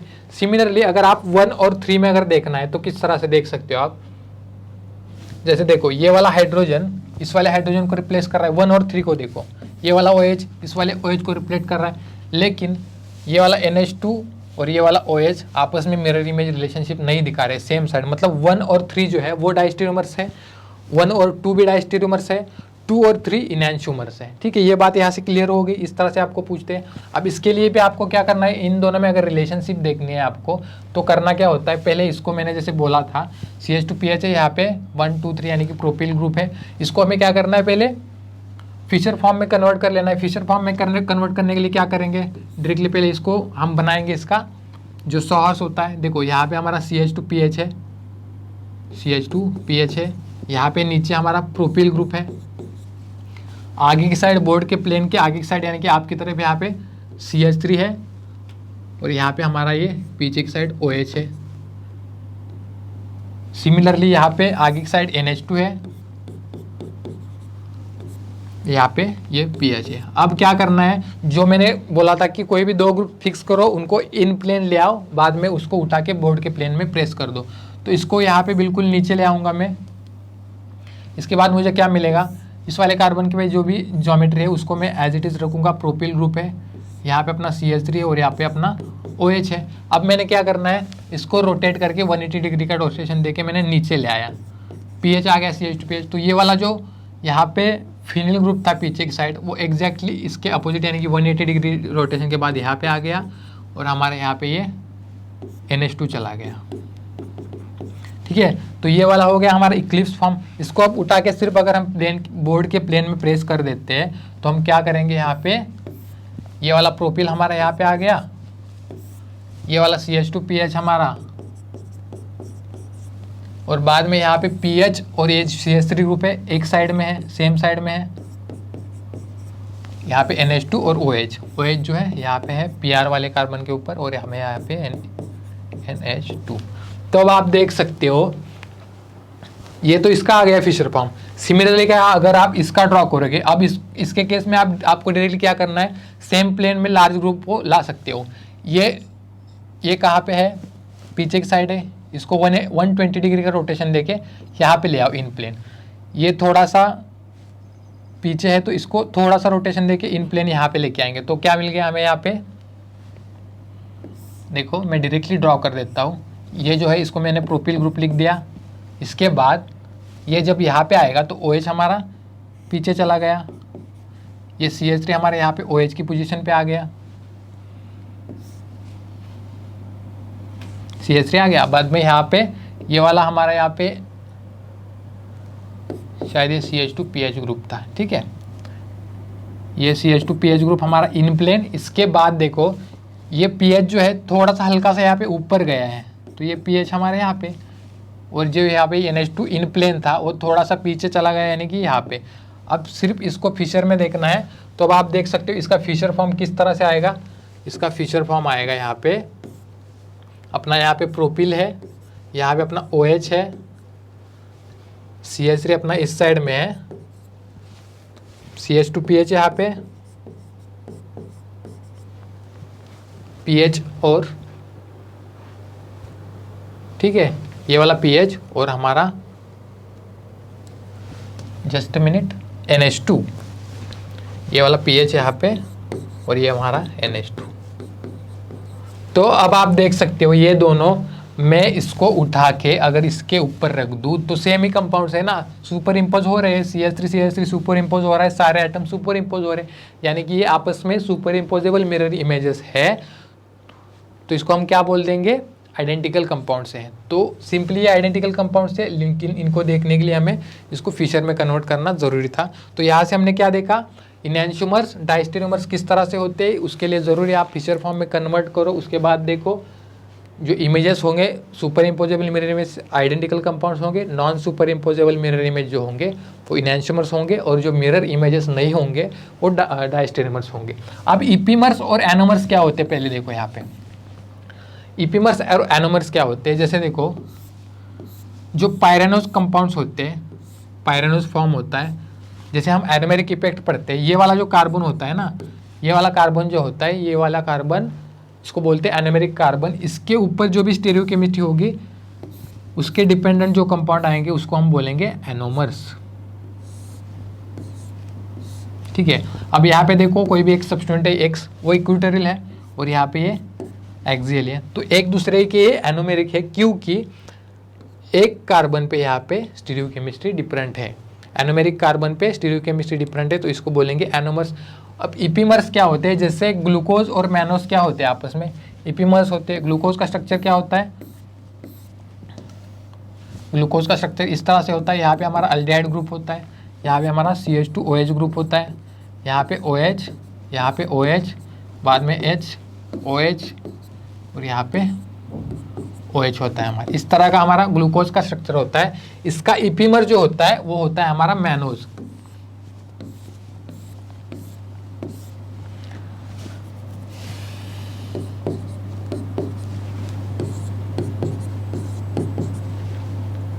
यहाँ पे हमारा CH2PH होता है। तो बेसिकली मुझे ये बताना है कि जो एनोमर्स होते हैं और सॉरी इपीमर्स और एनोमर्स होते हैं ये आपस में डायस्टेरियोमर्स ही होते हैं। यहाँ पे H, यहाँ पे OH। अब डिफरेंस आपको देखना है यहाँ पे क्या आ रहा है, और ये हमारा CHO। तो ये जो इपीमर्स होते हैं, जैसे आप देख सकते हो इस वाले कार्बन पे दोनों की स्टीरियोकेमिस्ट्री सेम है, ठीक है, यहाँ पे भी सेम है, यहाँ पे भी सेम है, यहाँ पे भी सेम है, लेकिन यहाँ पे इस वाले स्टीरियो सेंटर के ऊपर स्टीरियोकेमिस्ट्री जो है डिफरेंट है सारे। तो ऐसे वाले कंपाउंड जिसमें एक कार्बन के ऊपर स्टीरियोकेमिस्ट्री डिफरेंस होती है उनको क्या बोलते हैं हम, इपीमर्स। ये वाला होता है ग्लूकोज का स्ट्रक्चर, ये होता है मैनोज। तो ये वाले जो होते हैं, जो ग्लूकोज और मैनोज इपीमर्स होते हैं जिसमें एक कार्बन के ऊपर स्टीरियोकेमिस्ट्री डिफरेंट होती है। एनोमर्स भी सेम केस होती है, एक ही कार्बन के ऊपर स्टीरियोकेमिस्ट्री डिफरेंट होती है, लेकिन वो कौन सा कार्बन होता है, एनोमेरिक। पायरेनोस फॉर्म में नेक्स्ट टू द एटम जो होता है वो एनोमेरिक कार्बन होता है, उसके ऊपर स्टीरियोकेमिस्ट्री डिफरेंट है तो एनोमर्स है। कोई भी एक कार्बन के ऊपर अगर वो स्टीरियोकेमिस्ट्री डिफरेंट है तो इपीमर्स है।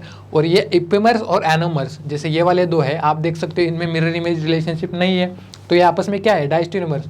तो ये दोनों जो होते हैं ये बेसिकली डायस्टेरियोमर्स ही होते हैं। तो आपको ऑप्शंस में ये वाले ऑप्शंस भी दिए जा सकते हैं कि एपीमर्स है, एनोमर्स है, तो स्पेसिफिकली जो कॉन्सेप्ट होगा वो आपको वहाँ पे लगाना है। ठीक है, ये वाला हो गया। ठीक है, तो अब हम देखें हमारा इनैंशियोब्रेक्सिस का यूज़ क्या है कि जैसे एग्जाम में इसके ऊपर डायरेक्टली आते हैं क्वेश्चंस कि आपको स्पेसिफिक रोटेशन देंगे, एक आइसोमर्स का दूसरे आइसोमर का निकालना होता है। तो बेसिकली आपको देखना है पहले कंसेप्ट, देखो क्या होता है कि कोई भी, देखो मैंने यहाँ पे एक इनैंशियोमर लिखा है, कोई भी एक इनैंशियोमर है, अगर मैंने यहाँ पे एक प्लेन पोलराइज लाइट पास कर दी तो उसकी जो लाइट की डायरेक्शन, मतलब जो प्लेन पोलराइज को रोटेट करने की जो एबिलिटी होगी उसकी होगी, समझो ये अगर इस वाले साइड में, लेफ्ट साइड में रोटेट कर रहा है, यानी कि ये निगेटिव वाला रोटेशन दे रहा है। अब आपको एक बात में कन्फ्यूजन नहीं होना, जैसे हम R और S पढ़ते हैं, ठीक है, कभी कभार आपको प्लस माइनस दिया होता है कंपाउंड के आगे, या फिर D और L दिया होता है।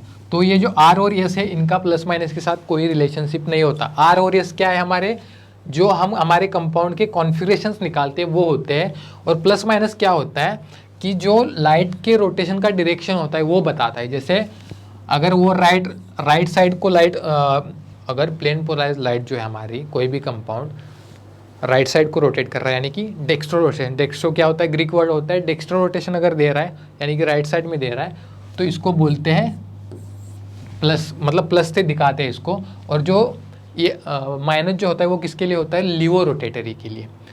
वो किसके लिए होता है, लिवो रोटेटरी, यानी कि लेफ्ट साइड में, तो इसको दिखाते हैं माइनस से। तो ये होता है डेक्स्ट्रो, ये लिवो।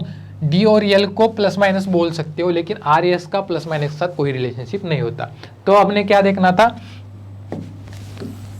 हमने देखना ये था कि अगर इसमें कोई भी एक इनैंशियोमर है तो प्लेन पोलराइज्ड लाइट को वो किसी एक स्पेसिफिक डायरेक्शन में, लेफ्ट या राइट डायरेक्शन में रोटेट करेगा, जैसे यहाँ पे ये लेफ्ट को कर रहा है। लेकिन अगर यहाँ पे मैंने मिक्सचर ले लिया दो इनैंशियोमर्स का, जैसे एक में यहाँ पे 40% एक इनैंशियोमर है, जैसे मैं इसको डी बोल देता हूँ, और ये एक से है 60% है, तो इसको मैं क्या बोल देता हूँ, एल बोल देता हूँ। ठीक है, तो देखो 40 जो है, ये वाला 40% जो है लेफ्ट साइड में इसको एक साइड में रोटेट करेगा।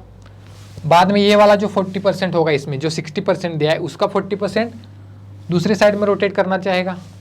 तो ये तो 40% एक दूसरे के रोटेशन को कैंसिल कर देंगे। लेकिन यहाँ पे ये वाला इनैंशियोमर दूसरा जो 60% यानी कि 20% एक्स्ट्रा था, तो वो क्या करेगा, अपनी जो डायरेक्शन है उस साइड में डायरेक्शन के लाइट को रोटेट करेगा। तो बेसिकली अगर देखो ये वाली राइट डायरेक्शन है और इसमें 40% अगर इनैंशियोमर का मिक्सचर ले ले, तो जो रोटेशन रहेगा वो हल्का सा इस साइड में रहेगा, क्योंकि बाकी तो 40% ने एक दूसरे के रोटेशन को कैंसिल कर दिया। क्योंकि इनैंशियोमर्स क्या करते हैं, उनकी जो प्लेन पोलराइज्ड लाइट को रोटेट करने की डायरेक्शन होती है वो अलग होती है, अपोजिट होती है। एक राइट को कर रहा है तो दूसरा लेफ्ट को कर रहा है, लेकिन जो ज़्यादा है वो डोमिनेट करेगा ना। यानी कि यहाँ पे 20% जो ज़्यादा है इसी को बोलते हैं इनैंशियोमरिक एक्सिस।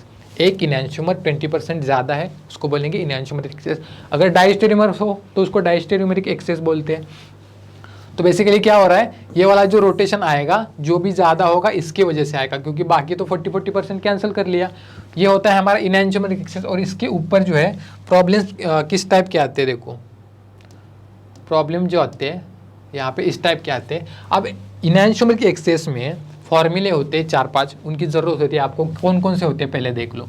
एक तो होता है जो हमारा अल्फ़ा डी होगा is equal to alpha divided by C into L. अब इसमें क्या होता है, ये वाला होता है हमारा स्पेसिफिक रोटेशन,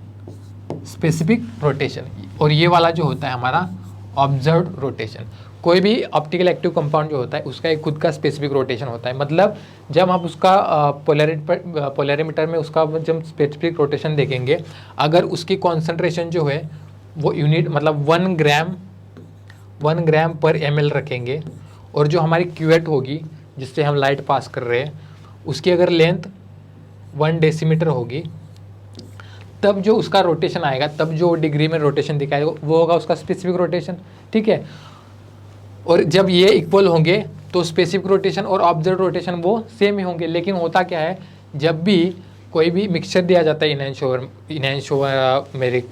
इनैंशियोमर्स का जो मिक्सचर दिया जाता है उसमें कोई अगर एक इनैंशियोमर ज़्यादा है, तो वहाँ पे किसी भी अगर एक इनैंशियोमर का आपको पता है स्पेसिफिक रोटेशन, लेकिन जो ऑब्जर्व होगा वो अलग होगा ना। क्योंकि एक स्पेसिफिक रोटेशन अगर प्योर होता तो वो खुद का रोटेशन दिखाता, लेकिन जब मिक्सचर आएगा तो आपको जो ऑब्जर्व होगा वो अलग होगा, क्योंकि दोनों आ रहे हैं वहाँ पे।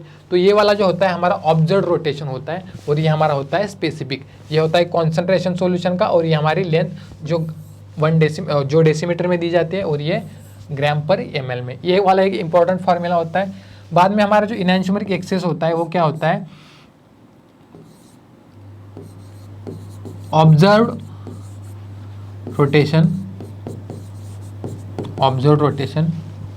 ठीक है, एक्चुअली ये स्पेसिफिक रोटेशन ही होता है, लेकिन मिक्सचर होने के टाइम पे वहाँ पे जो ऑब्जर्व होगा वो होता है तो एक्चुअल ऑब्जर्व रोटेशन, इसको बोलेंगे actual observe rotation divided by actual specific, जो किसी एक का पता होगा, एक्चुअल स्पेसिफिक रोटेशन इंटू 100। ये वाला एक फॉर्मूला होता है। अब ऑब्जर्व और एक्चुअल जो हमारा ऑब्जर्व रोटेशन होगा और स्पेसिफिक रोटेशन होगा, इसके बारे में एग्जाम में कन्फ्यूजन हो जाता है। तो हम क्या बोलेंगे इसको, तो इसको और एक फॉर्मूला हम बनाएंगे, जैसे enantiomeric excess is equal to observe rotation of mixture. जो भी मिक्सचर होगा उससे हमें जो रोटेशन ऑब्जर्व होगा वो divided by actual rotation of pure enantiomer. कोई भी एक प्योर इनैंशियोमर होगा उसका जो स्पेसिफिक रोटेशन होगा उसको हम ले लेंगे इनटू 100। तो आपको ऑब्जर्व रोटेशन और स्पेसिफिक में अगर कन्फ्यूजन हो जाए तो आपको क्या करना है, मिक्सचर का जो भी ऑब्जर्व होगा डिवाइडेड बाय में जो एक्चुअल दिया है। तो इस तरह के दो फार्मूले होते हैं। और इनैंशियोमरिक एक्सिस हमने किस तरह से निकालेंगे, जो एक सिंपल फार्मूला होता है, enantiomeric excess is equal to major minus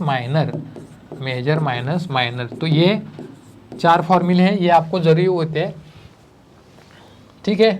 major minus minor, जैसे मैंने 60-40 लिया था, वहाँ पे 60 मेजर था माइनस 40 माइनर था, तो 20% इनएंशियोमेट्रिक एक्सिस आ गया। इस तरह से होते। अब ये वाला अगर प्रॉब्लम देखोगे, इस टाइप के क्वेश्चन पूछे गए एग्जाम में, क्या बोल रहे हैं देखो, calculate the optical rotation of if specific rotation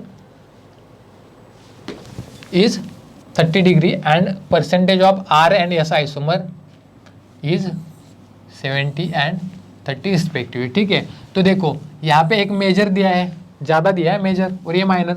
तो पहले तो एक बात, इनएंशियोमेट्रिक एक्सिस हम यहाँ से किस तरह से निकाल सकते हैं, पहले ये देखो आप कि आपने क्या कैलकुलेट करना है, ऑप्टिकल रोटेशन, ठीक है, यानी कि ये वाला जो ऑब्जर्व हो रहा है।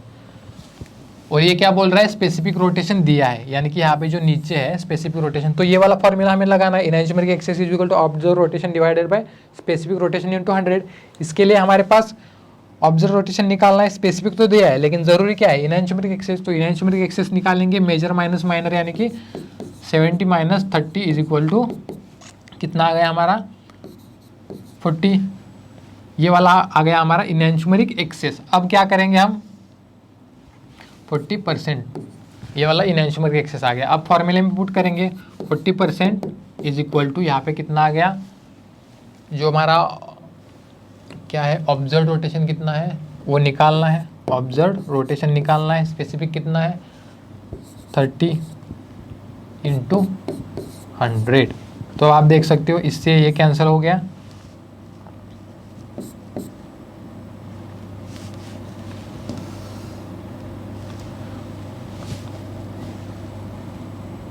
तो अब कितना आ गया, ये 120 डिवाइड बाई ये 10 इधर आएगा, is equal to optical rotation, तो कितना आ गया ये 12, ठीक है। तो ऑप्टिकल रोटेशन हमारा कितना आ गया 12 डिग्री, इसको डिग्री में दिखाएंगे।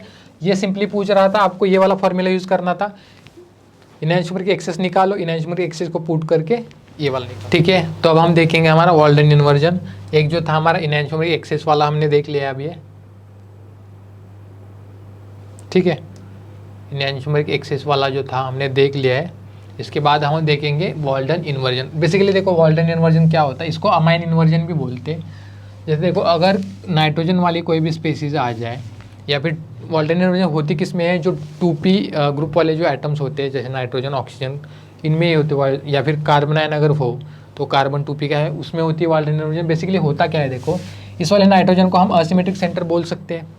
ऑप्टिकल एक्टिविटी के लिए हमने कंडीशन क्या पढ़ी, वहाँ पे असिमेट्रिक सेंटर होना चाहिए और वहाँ पे कोई सिमेट्री एलिमेंट नहीं होना चाहिए। यहाँ पे 4 डिफरेंट ग्रुप्स है इंक्लूडिंग लोन पेयर, तो ये ऑप्टिकल एक्टिव है, इसमें कोई सिमेट्री एलिमेंट नहीं है।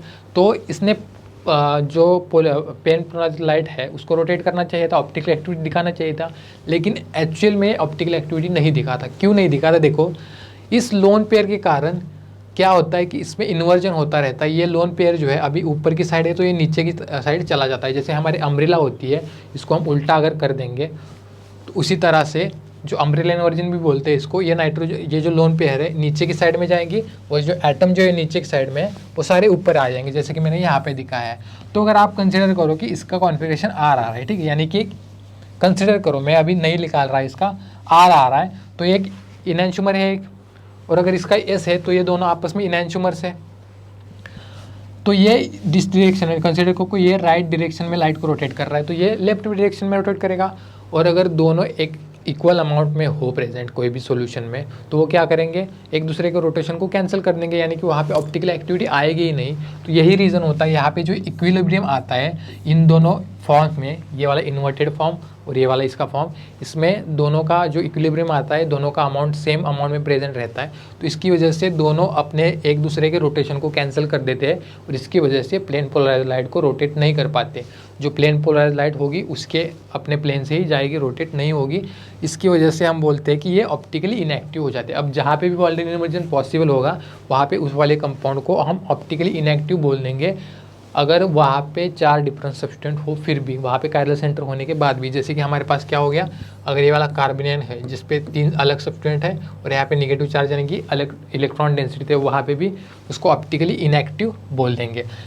अब देखो इसके ऊपर जीओसी का भी एक कॉन्सेप्ट रिलेटेड होता है। जैसे आप देखो वॉल्डन इन्वर्जन हो रहा है इसका, इसमें तो बीच में जो ट्रांजिशन स्टेट आ रही है, अब ये टेट्राहेड्रल है, sp3 हाइब्रिडाइजेशन है, लेकिन जब ये उसमें कन्वर्ट हो रहा है तो बीच में ये प्लेनर बन रहा है ना।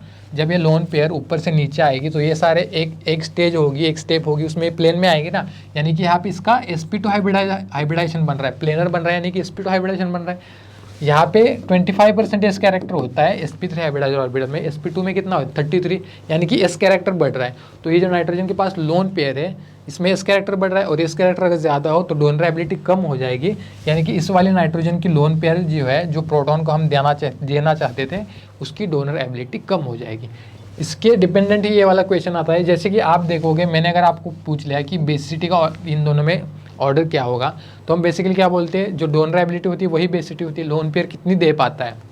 तो आप क्या बोलेंगे, यहाँ पे 4 कार्बन है, यहाँ पे 5 कार्बन है, तो प्लस आई इफेक्ट जो है, जो इलेक्ट्रॉन डोनेशन का इन कार्बन का इफेक्ट है, वो ज़्यादा होगा, तो बेसिसिटी इसकी ज़्यादा होनी चाहिए था। लेकिन एक्चुअल में बेसिसिटी होती है इसकी ज़्यादा, और पीके इसकी वजह से ही इसकी पीके हम ज़्यादा दिखाते हैं, क्योंकि हमने पढ़ा है पीके बेसिसिटी को प्रोपोर्शनल होता है, जितना ज़्यादा पीके उतनी बेसिसिटी ज़्यादा। इसकी बेसिसिटी हम ज़्यादा बोल रहे हैं, क्यों?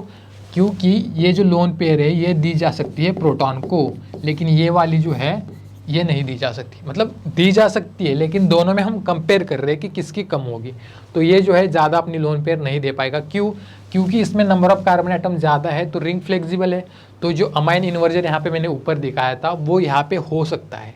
ये वाली जो लोन पेयर है ये यहाँ पे इस नाइट्रोजन के अराउंड अमाइन इन्वर्जन हो सकता है, यानी कि जो बीच वाली इंटरमीडिएट स्टेप बन रही थी यहाँ पे sp2 हाइब्रिडाइजेशन वाली, वो इसमें आ सकती है, इस कैरेक्टर बढ़ सकता है, तो इसकी लोन पेयर जो बाहर प्रोटॉन को इजीली नहीं दी जाएगी।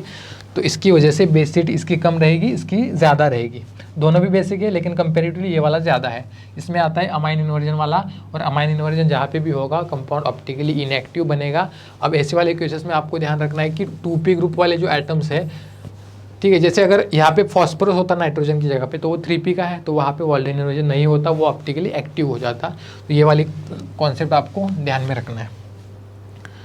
इसके नेक्स्ट क्या आता है, जैसे मैंने आपको बोल दिया था कि रिलेशनशिप हम निकालते हैं, रिलेशनशिप निकाला हमने सीख लिया। उसमें हमने क्या क्या देखा कि कोई भी कंपाउंड, दो कंपाउंड्स अगर सुपर इम्पोजेबल मिरर इमेजेस है तो वो आइडेंटिकल कंपाउंड से, non superimposable mirror images अगर है तो वो इनैंशियोमर्स है, और अगर मिरर इमेजेस ही नहीं है, सिर्फ आइसोमर्स है, तो वो डायस्टीरियोमर्स है।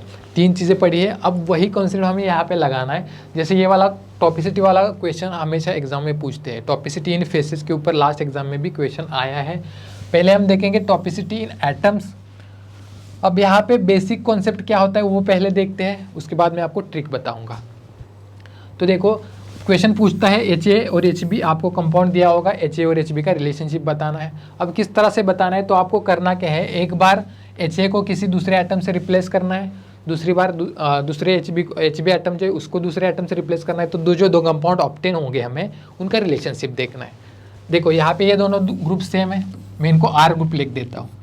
तो मैंने क्या किया, पहले HA को मैंने ड्यूटेरियम से रिप्लेस कर दिया, ये वाले दोनों R है, ये हमारा HA है, सॉरी हाँ, H को मैंने ड्यूटेरियम से रिप्लेस कर दिया, ड्यूटेरियम, और यहाँ पे हमारा HB एज इट इज़ है।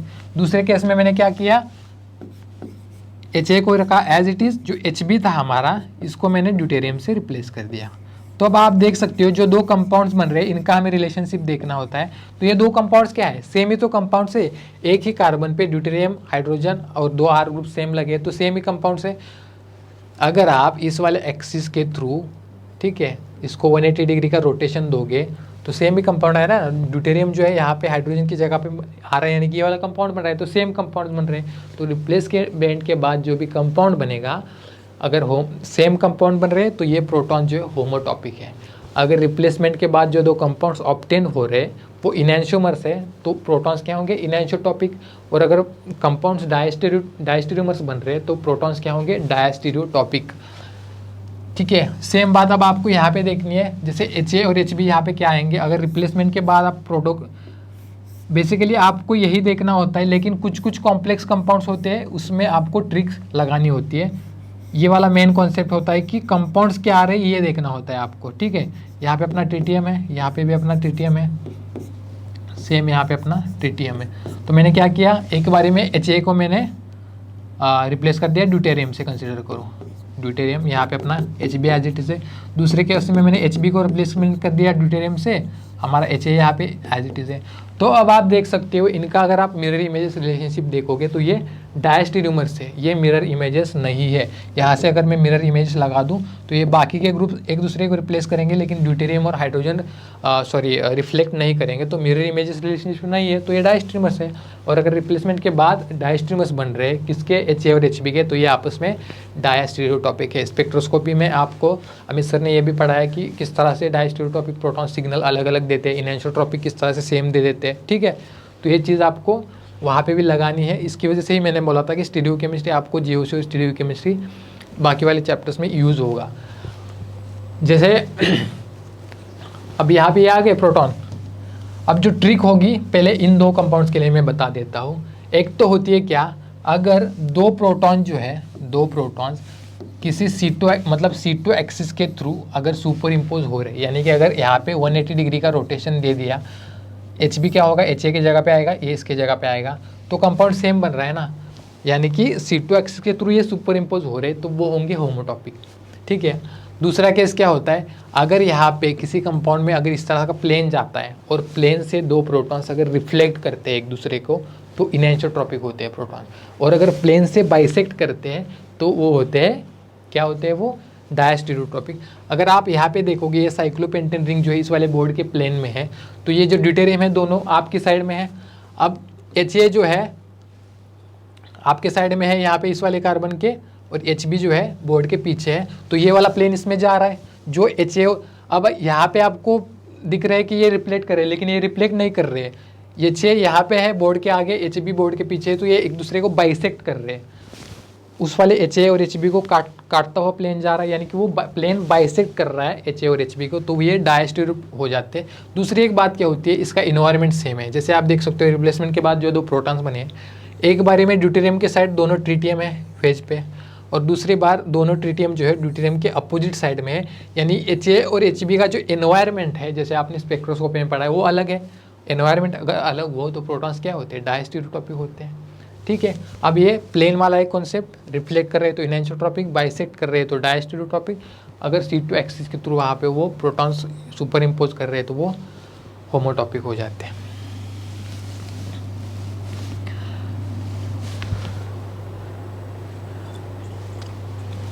दूसरी एक बात यहाँ पे देखो, ये जो है ना एच ए, एक बारी में ट्रिटियम को सिन है, दूसरी बारी में एच बी जो है ट्रिटियम को एंटी है, और अगर ये सिन एंटी आ जाए तो ये प्रोटॉन डिफरेंट एनवायरनमेंट हो जाते हैं, तो ये डायस्टेरियोटॉपिक हो जाती है।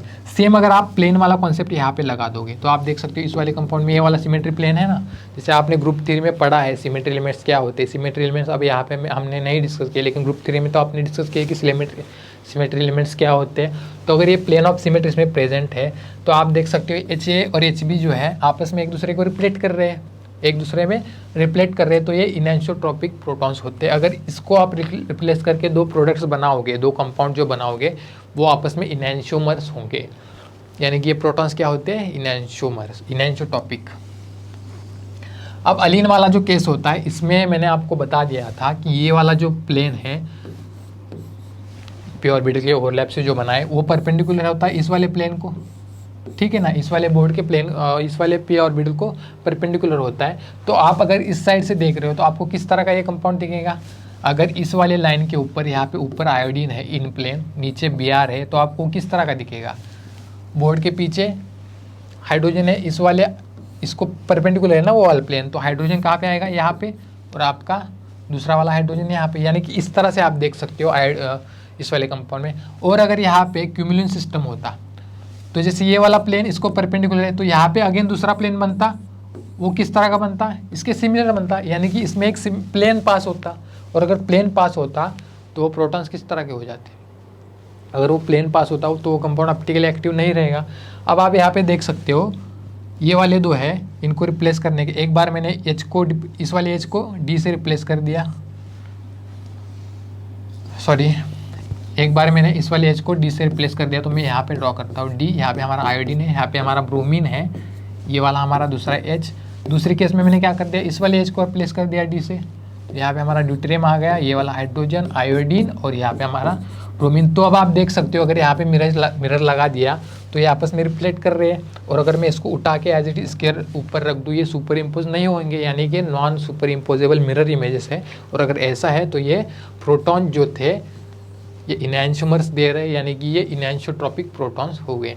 सेम केस है यहाँ पे, अगर आप इस वाले मोलिक्यूल को देखोगे तो HA और HB का जो एनवायरनमेंट है वो सेम है, क्योंकि ये वाली जो रिंग है इस वाले बोर्ड के प्लेन में है, ये भी sp2 हाइब्रिडाइज्ड कार्बोनिल ग्रुप है, यानी कि ये भी प्लेन में है। तो HA HB का एनवायरनमेंट जो सेम है, और अगर एनवायरनमेंट सेम है तो वो प्रोटॉन्स किस तरह के होंगे, होमोटॉपिक होंगे ना। और अगर आप दूसरी एक बात,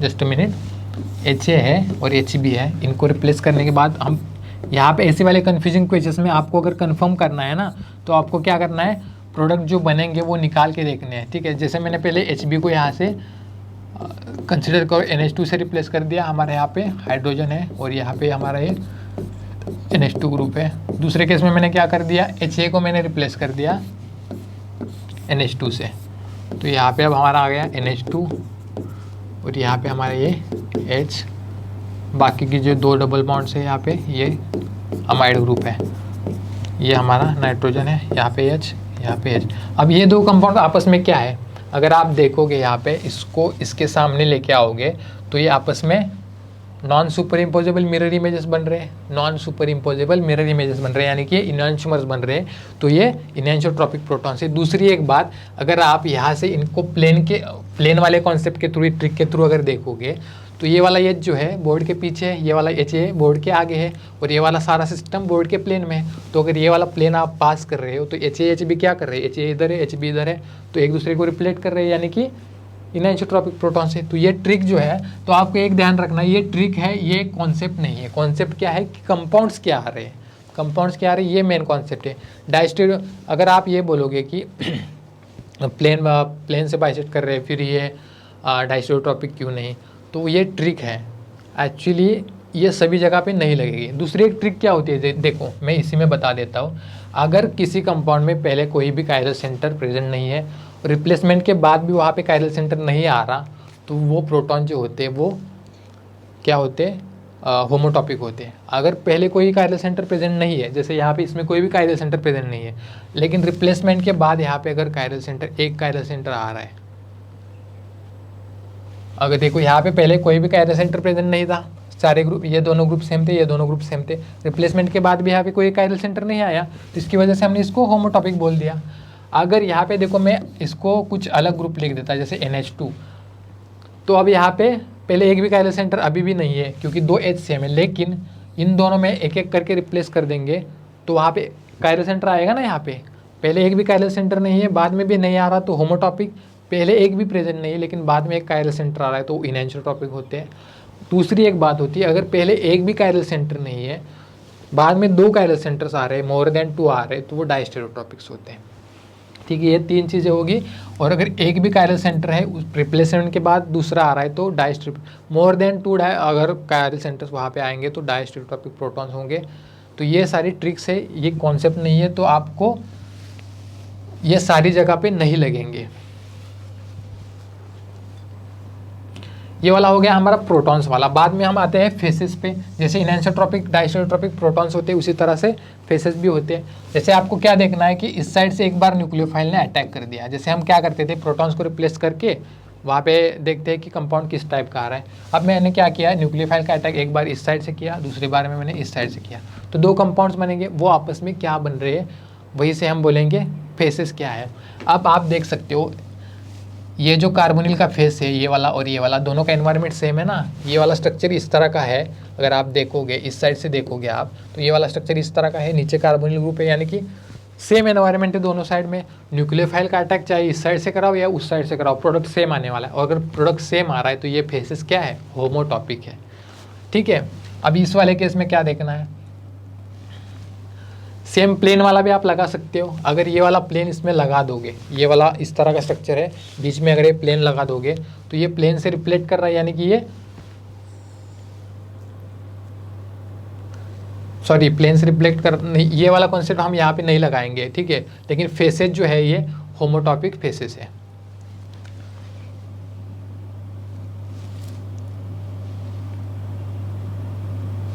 अब आप यहाँ पे देख सकते हो इसमें क्या पॉसिबिलिटी है, न्यूक्लियोफाइल एक तो एक्सियली अटैक कर सकता है या फिर इक्वेटोरियल अटैक कर सकता है। तो जो दो प्रोडक्ट्स बनेंगे, अब इतने वाले पार्ट को आप छोड़ दो, सिर्फ एक रिंग कंसिडर करो। जैसे तो एक में प्रोडक्ट यहाँ पे CH3 समझो एक्सियल है, एक में क्या होगा आपका न्यूक्लियोफाइल यहाँ पे आएगा, OH यहाँ पे आएगा। दूसरे में क्या पॉसिबिलिटी है, ये वाला मिथिल ग्रुप जो मैंने यहाँ पे ड्रॉ किया, यहाँ पे न्यूक्लियोफाइल यहाँ पे होगा, OH यहाँ पे होगा। तो ये दोनों जो है आपस में जो दो बन रहे हैं, तो ये मिरर इमेजेस नहीं बन रहे, यानी कि ये डायस्टेरियोमर्स बन रहे हैं। और अगर ये डायस्टेरियोमर्स बन रहे हैं तो ये जो फेसेस होंगे इस वाले कार्बोनिल ग्रुप के वो डायस्टेरियोट्रॉपिक होंगे। आगे जाके जो प्रोडक्ट्स बन रहे हैं उसके अकॉर्डिंग ही आपको देखना है। सिमिलरली आप यहाँ पे देख सकते हो, ये वाला फेस जो है, ये वाला फेस, इसका एनवायरनमेंट देखो, कार्बन है, उसके बाद एक कार्बन पे OH है। सिमिलरली इस वाले फेस के लिए अगर आप देखोगे, कार्बन है, उसके बाद नेक्स्ट वाले कार्बन के पास OH है। अभी यहाँ पे इसको फेस को देखोगे, कार्बन है, यहाँ पे जंक्शन वाला कार्बन है, जंक्शन वाला कार्बन, यानी कि एनवायरनमेंट दोनों फेस का सेम है। अगर न्यूक्लियोफाइल का अगर आप यहाँ पे एक बार अटैक करके दो प्रोडक्ट्स निकालते हो तो आप देखोगे कि C2 एक्सिस के थ्रू वो दोनों प्रोडक्ट जो है वो सेम है। C2 एक्सिस के थ्रू वो दोनों प्रोडक्ट सेम आएंगे, क्योंकि कंसिडर करो कि दो प्रोडक्ट्स आ रहे हैं जिसमें एक बार यहाँ पे न्यूक्लियोफाइल है, यहाँ पे OH है, दूसरी बार यहाँ पे OH है, यहाँ पे न्यूक्लियोफाइल है। अगर ये वाला एक्सिस पास कर देंगे और रोटेट कर देंगे तो ये वाला OH जो है रोटेट होकर इसकी जगह पे आएगा और ये वाला OH जो है रोटेट होकर पीछे से इसकी जगह पे, यानी कि सिर्फ रोटेशन करके हमें सेम कंपाउंड मिल रहा है, यानी कि हम देखने का एंगल चेंज कर रहे हैं, लेकिन कंपाउंड तो वही है। चाहे न्यूक्लियोफाइल का अटैक किसी भी फेस से हो जाए, कंपाउंड सेम आ रहा है, यानी कि फेसेस क्या है, होमोटॉपिक है। यहाँ पे अगर आप देखोगे, अब मैंने जैसे बता दिया था कि वो कायरल सेंटर वाला कॉन्सेप्ट हर जगह पे नहीं लगेगा। मैंने आपको क्या बता दिया था कि पहले एक भी कायरल सेंटर प्रेजेंट है और रिप्लेसमेंट के बाद या फिर वहाँ पे अटैक करने के बाद और एक कायरल सेंटर आ रहा है, तो वहाँ पे वो, इसको हम डायस्टेरियोट्रॉपिक बोलते हैं। लेकिन आप देख सकते हो यहाँ पे, जैसे यहाँ पे न्यूक्लियोफाइल क्या कर सकता है, अटैक फ्रंट साइड से कर सकता है या फिर बैक साइड से कर सकता है, लेकिन एनवायरनमेंट तो सेम है ना। इस वाले कार्बोनिल ग्रुप के साथ इस साइड में इधर ड्यूटेरियम है, इस साइड में भी इधर ड्यूटेरियम है। अब जो दो प्रोडक्ट्स बनेंगे मैं आपको यहाँ पे बना के दिखाता हूँ किस तरह से देखना है। प्रोडक्ट दो क्या आएंगे हमारा, एक तो ये आ गया जिसमें यहाँ पे जैसे देखो कि फ्रंट से अटैक हुआ तो डैश पे चला गया OH, फ्रंट पे हमारा न्यूक्लियोफाइल आ गया और इन प्लेन हमारे यहाँ पे H है। यहाँ पे हमारा इस तरह से ये ड्यूटेरियम है, यहाँ पे डैश पे ड्यूटेरियम है। दूसरा कंपाउंड क्या मिलेगा हमें, यहाँ पे ऑक्सीजन, इस तरह से यहाँ पे हमारा डैश पे ड्यूटेरियम है, पेज पे यहाँ पे ड्यूटेरियम है। अब इस बारी क्या होगा, न्यूक्लियोफाइल जो है समझो डैश से अटैक किया है तो न्यूक्लियोफाइल डैश पे आ गया और वेज पे हमारा चला गया OH और इन प्लेन हमारा हाइड्रोजन है। तो अब आप देख सकते हो ये वाला जो एक्सिस है, इस वाले एक्सिस के अराउंड में अगर 180 डिग्री का रोटेशन दे दूँ तो क्या होगा, ये वाला ड्यूटेरियम जो आगे है रोटेट होके यहाँ पे पीछे चला जाएगा, ठीक है। ये वाला जो पीछे है ये रोटेट होके आगे से यहाँ पे आगे आ जाएगा और यहाँ पे ये डैश वाला OH वेज पे जाएगा, न्यूक्लियोफाइल जो वेज पे है डैश पे जाएगा, यानी कि आइडेंटिकल कंपाउंड ही मिल रहा है C2 एक्सिस के थ्रू। यानी कि जो कंपाउंड्स दो बन रहे हैं न्यूक्लियोफाइल का अलग अलग फेसेस पे अटैक करने के बाद वो सेम बन रहे हैं, तो फेसेस क्या हो गए, होमोटॉपिक हो गए। एनवायरनमेंट से भी आप देख सकते हो दोनों फेसेस का एनवायरनमेंट सेम था, इसकी वजह से फेसेस जो है वो होमोटॉपिक हो गए। अब इनएंशोटॉपिक फेसेस वाले भी एग्जांपल्स होते हैं, डायस्टेरियोटॉपिक भी वाले होते हैं। आपको देखना है कि एक तो ट्रिक्स इसमें क्या क्या लगानी है, प्लेन के थ्रू देखना है, अगर प्रोटॉन सर्कुलेट कर रहे हैं तो इनएंशोटॉपिक, बाइसेक्ट कर रहे हैं तो डायस्टेरियोटॉपिक, और अगर उसमें फेसेस के बारे में देख रहे हो तुम या फिर प्रोटॉन्स के बारे में देख रहे हो, पहले कोई भी काइरल सेंटर प्रेजेंट नहीं है, बाद में भी कोई काइरल सेंटर नहीं आ रहा प्रोटॉन के रिप्लेसमेंट के बाद, तो होमोटॉपिक प्रोटॉन्स हो गए। अगर पहले एक भी प्रेजेंट नहीं है काइरल सेंटर, बाद में एक काइरल सेंटर आ रहा है तो वो इनएंशोट्रॉपिक हो गए। पहले एक था लेकिन बाद में भी एक आ रहा है तो डायस्टेरियोट्रॉपिक, और पहले एक भी वहाँ पे काइरल सेंटर प्रेजेंट नहीं है लेकिन प्रोटॉन के रिप्लेसमेंट के बाद वहाँ मोर देन 2 अगर काइरल सेंटर्स आ रहे हैं तो वो डायस्टेरियोट्रॉपिक हो जाएंगे। फेसेस के बारे में भी आपको कंपाउंड्स जो आ रहे हैं वहाँ पे आगे जाके वो देखने हैं। इसके बाद जो लास्ट पॉइंट आता है हमारा कन्फर्मेशनल एनालिसिस, ये जो होती है हमारी मेन जो चीज़ होती है, आपको साइक्लोहेक्सेन की स्टेबिलिटी पूछते हैं, लेकिन अब ये हम 12th से पढ़ते आ रहे हैं तो साइक्लोहेक्सेन हमें पता है कि चेयर कन्फर्मेशन जो होता है वो सबसे ज़्यादा स्टेबल होता है। क्यों होता है? क्योंकि इसमें स्टेरिक स्ट्रेन जो होता है वो कम होता है, और सबसे अनस्टेबल जो होता है वो हाफ चेयर यानी कि ये वाला। इसकी एनर्जी देखो मैंने ग्राफ में सबसे ज़्यादा दिखाई है। चेयर के बाद जो स्टेबल होता है वो हमारा फिस्ट बोट, और उसके बाद होता है अनस्टेबल, मतलब सेकंड अनस्टेबल हाफ चेयर के बाद होता है हमारा बोट। अब ये क्यों होते हैं इसका भी मैं रीज़न बता देता हूँ, लेकिन जनरली क्या करते हैं, साइक्लोहेक्सेन का हम चेयर कन्फर्मेशन ले लेते हैं, और इससे ही आगे हमारे CSIR नेट में क्वेश्चन बनते हैं कि साइक्लोहेक्सेन ये चेयर का साइक्लोहेक्सेन का चेयर कन्फर्मेशन स्टेबल होता है। ठीक है, अब इसके बाद जो मेन कंटेंट होगा वो पढ़ेंगे। पहले आप एक बारी इसका स्क्रीनशॉट ले लो। ठीक है, तो ये इसमें स्टेरिक स्ट्रेन कम होता है, इसकी वजह से ये स्टेबल होता है। हाफ चेयर में बहुत ज़्यादा स्ट्रेन होता है, इसकी वजह से सबसे ज़्यादा अनस्टेबल होता है। बोट में क्या होता है, यहाँ पे जो दो प्रोटॉन्स होते हैं इनको क्या बोलते हैं, फ्लैगपोल प्रोटॉन्स, फ्लैगपोल हाइड्रोजन। तो इनमें स्टेरिक रिपल्शन वजन होता है फ्लैगपोल की वजह से ये अनस्टेबल हो जाता है। और ट्विस्ट बोट जो होता है वो बोट के कंपैरिजन में ज़्यादा थोड़ा सा स्टेबल होता है। अब ये तो हो गया, यहाँ से आपको समझ में आ गया कि साइक्लोहेक्सेन जो है स्टेबल है। और दूसरी एक बात इसमें क्या आती है, 1,3 डायएक्सियल इंटरेक्शन। अगर मैं आपको पहले ही बता देता हूँ कि कोई भी बल्कि सब्सटेंट हमें अगर साइक्लोहेक्सेन के ऊपर लगाना है तो हम उसे इक्वेटोरियल पे लगा देते हैं। क्यों? अगर यहाँ पे एक्सियल पे लगा देंगे, जैसे CH3 को एक्सियली लगा दिया तो क्या हो जाता है, यहाँ पे 1,3 डायएक्सियल इंटरेक्शन आ जाता है। यानी कि 1, 2 और 3 पे जो हाइड्रोजन है, ये जो हाइड्रोजन है इनके साथ इस वाले हाइड्रोजन का रिपल्शन हो जाता है। इसको बोलते हैं 1,3 डायएक्सियल इंटरेक्शन। और वही रिपल्शन अवॉइड करने के लिए हम चाहते हैं कि जो भी बल्कि सब्सटेंट साइक्लोहेक्सेन के चेयर कन्फर्मेशन पे जो भी बल्कि सब्सटेंट हो उसको हम इक्वेटोरियल पे रखें। ये बात हो गई कॉमन। लेकिन CSIR में नेट में जो क्वेश्चंस आते हैं वो एक्सेप्शन वाले आते हैं।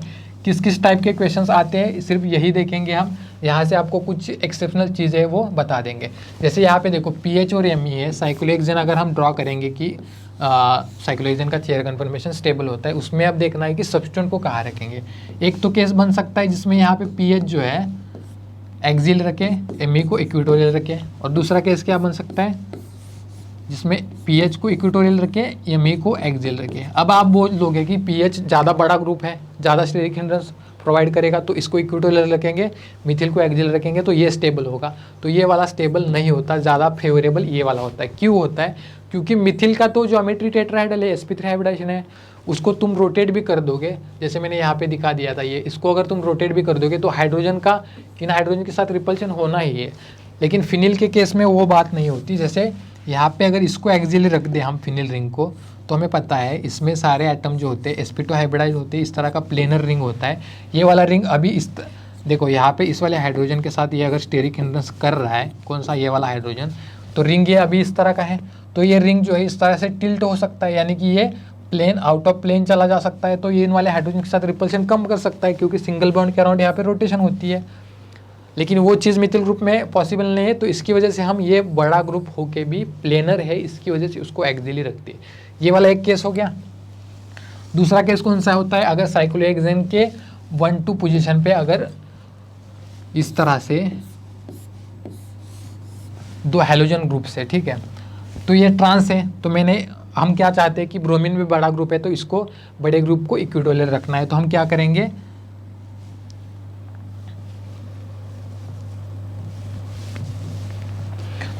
यहाँ पे चाहेंगे कि इसको इक्वेटोरियल रखें। अब एक नीचे है तो दूसरा, एक नीचे है तो दूसरा अब है, मतलब ट्रांस है, तो इसको यहाँ पे इक्वेटोरियल अप रखेंगे। लेकिन इसको इक्वेटोरियल रखने के चक्कर में 1,3 डायएक्सियल इंटरेक्शन को अवॉइड करने के चक्कर में हमने क्या किया, यहाँ पे दोनों ब्रोमीन जिनका साइज़ बहुत बड़ा है, इनके पास क्या है, 3-3 लोन पेयर है। यहाँ पे लोन पेयर का रिपल्शन बहुत ज़्यादा हो जाता है, और इसकी वजह से जब भी 1,2 डायहेलो साइक्लोहेक्सेन का केस आता है तो यहाँ पर इनको इस तरह से रख देते हैं। चाहे यहाँ पे 1,3 डायएक्सियल इंटरेक्शन आ जाए, ब्रोमीन बड़ा ग्रुप हो, फिर भी इनको यहाँ पे हम एक्सियली रखेंगे, क्योंकि ये वाला इलेक्ट्रॉन का रिपल्शन हमें अवॉइड करना होता है। ये साइक्लोहेक्सेन स्टेबल होता है, उसमें 1,3 डायएक्सियल इंटरेक्शन अवॉइड करने के लिए हम उसको बल्कि ग्रुप को इक्वेटोरियल पे रखते हैं। ये तो कॉमन चीज़ होगी, लेकिन एक्सेप्शनल चीज़ें इस तरह से आपको पूछ लेते हैं। अब यहाँ पे इसकी जगह पे रेट पूछेंगे आपको, किस तरह से, पहले यहाँ पे बोलेंगे कि अगर ये X है, यहाँ पे क्लोरीन है, ब्रोमीन है या फिर आयोडीन है, तो डायएक्सियल कन्फर्मेशन का रेट, मतलब डायएक्सियल कन्फर्मेशन की पॉसिबिलिटी कहाँ पे ज़्यादा होगी, तो जितना ज़्यादा साइज होगा, जैसे कि आयोडीन है तो यहाँ पे लोन पेयर और पास में आएंगे तो रिपल्शन ज़्यादा होगा, इसकी वजह से आयोडीन के केस में तो ये डायएक्सियल ज़्यादा फेवर करेगा। फिर फ्लोरीन के डाईफ्लोरीन वाला कंपाउंड हो तो फिर भी उसके फॉर्म में ये डाईइक्वेटोरियल वाला फेवर कर सकता है। ये दोनों केसेस हो गए। अब ये जो थर्ड केस है, इसके केस में हमें देखना है टर्शियरी ब्यूटिल ग्रुप जो कि बहुत ज़्यादा बल्कि है, हम चाहेंगे कि इसको इक्वेटोरियल पे रखेंगे, तो इसका कन्फर्मेशन हम क्या निकालेंगे यहाँ पे, जैसे आप देख सकते हो यहाँ पे मिथिल डैश पे है और ये भी सिन है, मिथिल और जो टर्शियरी ब्यूटिल ग्रुप है ये आपस में सिस है, तो इस तरह से हम ड्रॉ कर सकते हैं। ये वाला एक कन्फर्मेशन हो सकता है। दूसरा क्या हो सकता है, यहाँ पे ये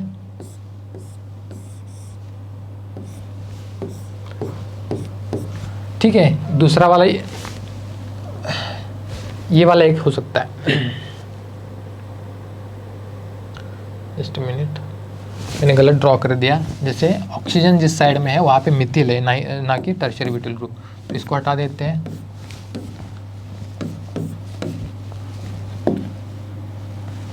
तो यहाँ पे हमारा नीचे एक साइड मिथिल है, यहाँ पे टर्शियरी ब्यूटिल है,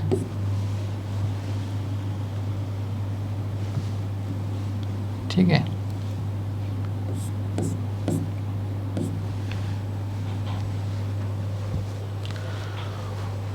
जस्ट अ मिनट, 2 कार्बन्स यहाँ पे नीचे मिथिल, उसके बाद यहाँ पे भी नीचे टर्शियरी ब्यूटिल, यहाँ पे नीचे टर्शियरी ब्यूटिल और यहाँ पे नीचे मिथिल, ठीक है। तो ये 2 फॉर्म्स हो सकते हैं। अब इसमें देखना क्या है, तो आप क्या बोलोगे कि यहाँ पे टर्शियरी ब्यूटिल क्योंकि यहाँ पे टर्शियरी ब्यूटिल एक्सियल है तो ये वाला फेवर्ड है, ठीक है, क्योंकि वो बल्कि है, लेकिन ऐसा नहीं होता। अगर आप यहाँ पे देखोगे टर्शियरी ब्यूटिल तो इक्वेटोरियल है, लेकिन यहाँ पे जो हाइड्रोजन है इस वाले CH3 के साथ जो 3 हाइड्रोजन है इसके साथ स्टेरिक रिपल्शन कर देता है, लेकिन वो बात यहाँ पे नहीं होती। यहाँ पे ये इतना बल्कि होने के बाद भी यहाँ पे क्या है, इसको रिपल्शन किसका मिल रहा है, एटम का, और इसके स्टेरिक इंटरेक्शन में कौन आ रहा है, इस वाले ऑक्सीजन के लोन पेयर। इसकी वजह से ये बल्कि होने के बाद भी ये वाला कन्फर्मेशन ज़्यादा स्टेबल होता है, जिसमें मिथिल इक्वेटोरियल पे है और टर्शियरी ब्यूटिल एक्सियल पे, क्योंकि यहाँ पे स्टेरिक रिपल्शन लोन पेयर का आ रहा है और यहाँ पे एटम का। तो ये बात आपको ध्यान रखनी है, ये आपको सोचना नहीं है कि टर्शियरी ब्यूटिल क्योंकि बल्कि है तो उसको इक्वेटोरियल पे रखना है, तो इसको आप मार्क कर दोगे, तो ये चीज़ गलत है। दूसरा एक केस क्या आता है, अगर 1,3 डायोल वाला केस है, साइक्लोहेक्सेन 1,3 डायोल वाला, तो इसमें देखो आप OH को इक्वेटोरियल रखना चाहोगे, लेकिन दोनों OH जो होते हैं वो, अगर आपको स्टीरियोकेमिस्ट्री दी है सिस या ट्रांस पे, उस पर आपको सोचना है। जैसे ये दोनों में अगर बोल रहा हूँ सिस है, दोनों भी अबो है, ठीक है, तो यहाँ पे एक OH एक्सियल होगा, दूसरा भी यहाँ पे एक्सियल होगा।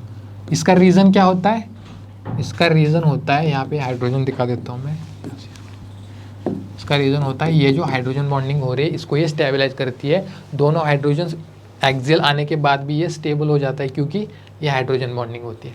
इसी के जगह अगर 1,4 डायोल आ जाए, ठीक है, 1,4 डायोल आ जाए, कौन सा, सिस वाला, तो यहाँ पे आप क्या करोगे, इस तरह का रोकोगे, इस तरह का रोकोगे, लेकिन इससे ज़्यादा स्टेबल होता है कौन सा, ट्विस्ट बोट, क्योंकि वहाँ पे हाइड्रोजन बॉन्डिंग जो है कंपाउंड को स्टेबिलिटी दे रहा है। अगर ये 1 वाली पोजीशन है तो 1, 2, 3 और ये 4, तो यहाँ पे ये ऑक्सीजन, तो ये हाइड्रोजन बॉन्डिंग की वजह से 1,4 डायोल के केस में अगर वो 2 OH ग्रुप सिस है तो ट्विस्ट बोट कन्फर्मेशन स्टेबल होता है, ना कि चेहरा। आप बोल दोगे कि यहाँ पे एक इक्वेटोरियल है, यहाँ पे एक एक्सियल है, अगर इसको फ्लिप भी कर दोगे तो भी एक इक्वेटोरियल जाएगा, एक एक्सियल जाएगा, उससे तो अच्छा है ना कि यहाँ पे हाइड्रोजन बॉन्डिंग से स्टेबलाइजेशन मिल रही है। 1,3 डायोल के केस में सिस है प्रो हाइड्रोक्सी ग्रुप, तो आपको वहाँ पे डायएक्सियल कन्फर्मेशन ज़्यादा फेवरेबल करना है।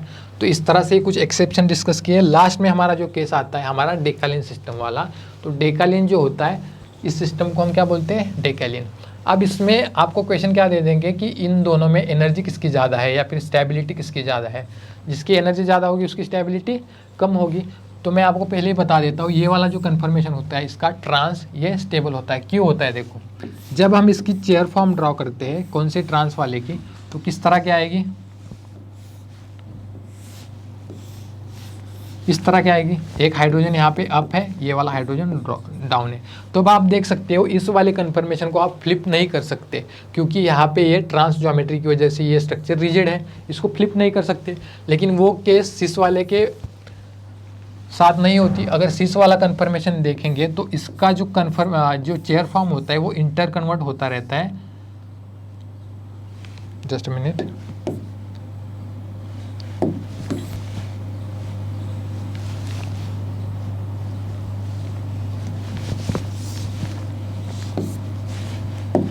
ठीक है। इसका जो सिस कन्फर्मेशन जो है, इसका अगर आप चेयर फॉर्म ले लोगे तो यहाँ पे किस तरह से आएगा, देख सकते हो ये वाला हाइड्रोजन अप है तो ये वाला हाइड्रोजन भी अप है, इसको बोलेंगे हम सिस।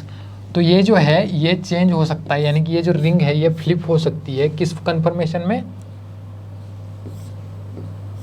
इस वाले कन्फर्मेशन में। देखो ये जो सिस है यहाँ पे ये दोनों आपस में इंटर कन्वर्ट होते रहते हैं, एक्सचेंज करते रहते हैं, क्योंकि ये फ्लिपिंग इसमें होती है। यहाँ का ये जो हाइड्रोजन है यहाँ के हाइड्रोजन के साथ 1,3 डायएक्सियल इंटरेक्शन भी करता है, इसकी वजह से इसमें डिस्टेबलाइजेशन आता है, तो ये फ्लिप करती रहती है और इसकी वजह से ये अनस्टेबल होती है, इसकी एनर्जी ज़्यादा होती है in comparison with trans one. तो ट्रांस वाला जो होता है वो स्टेबल होता है डेकालिन के केस में। तो यहाँ पे अपना खत्म होता है स्टीरियोकेमिस्ट्री। जो मेन पॉइंट हमने डिस्कस किए हैं, आई होप आपको अच्छे से समझ में आ गया होगा। अब इसके बाद जो क्वेश्चंस आएंगे वो क्वेश्चन आपको खुद से सॉल्व करने हैं, उसके बाद ही उसका सॉल्यूशन देखना है। ठीक है, हैप्पी लर्निंग गाइस।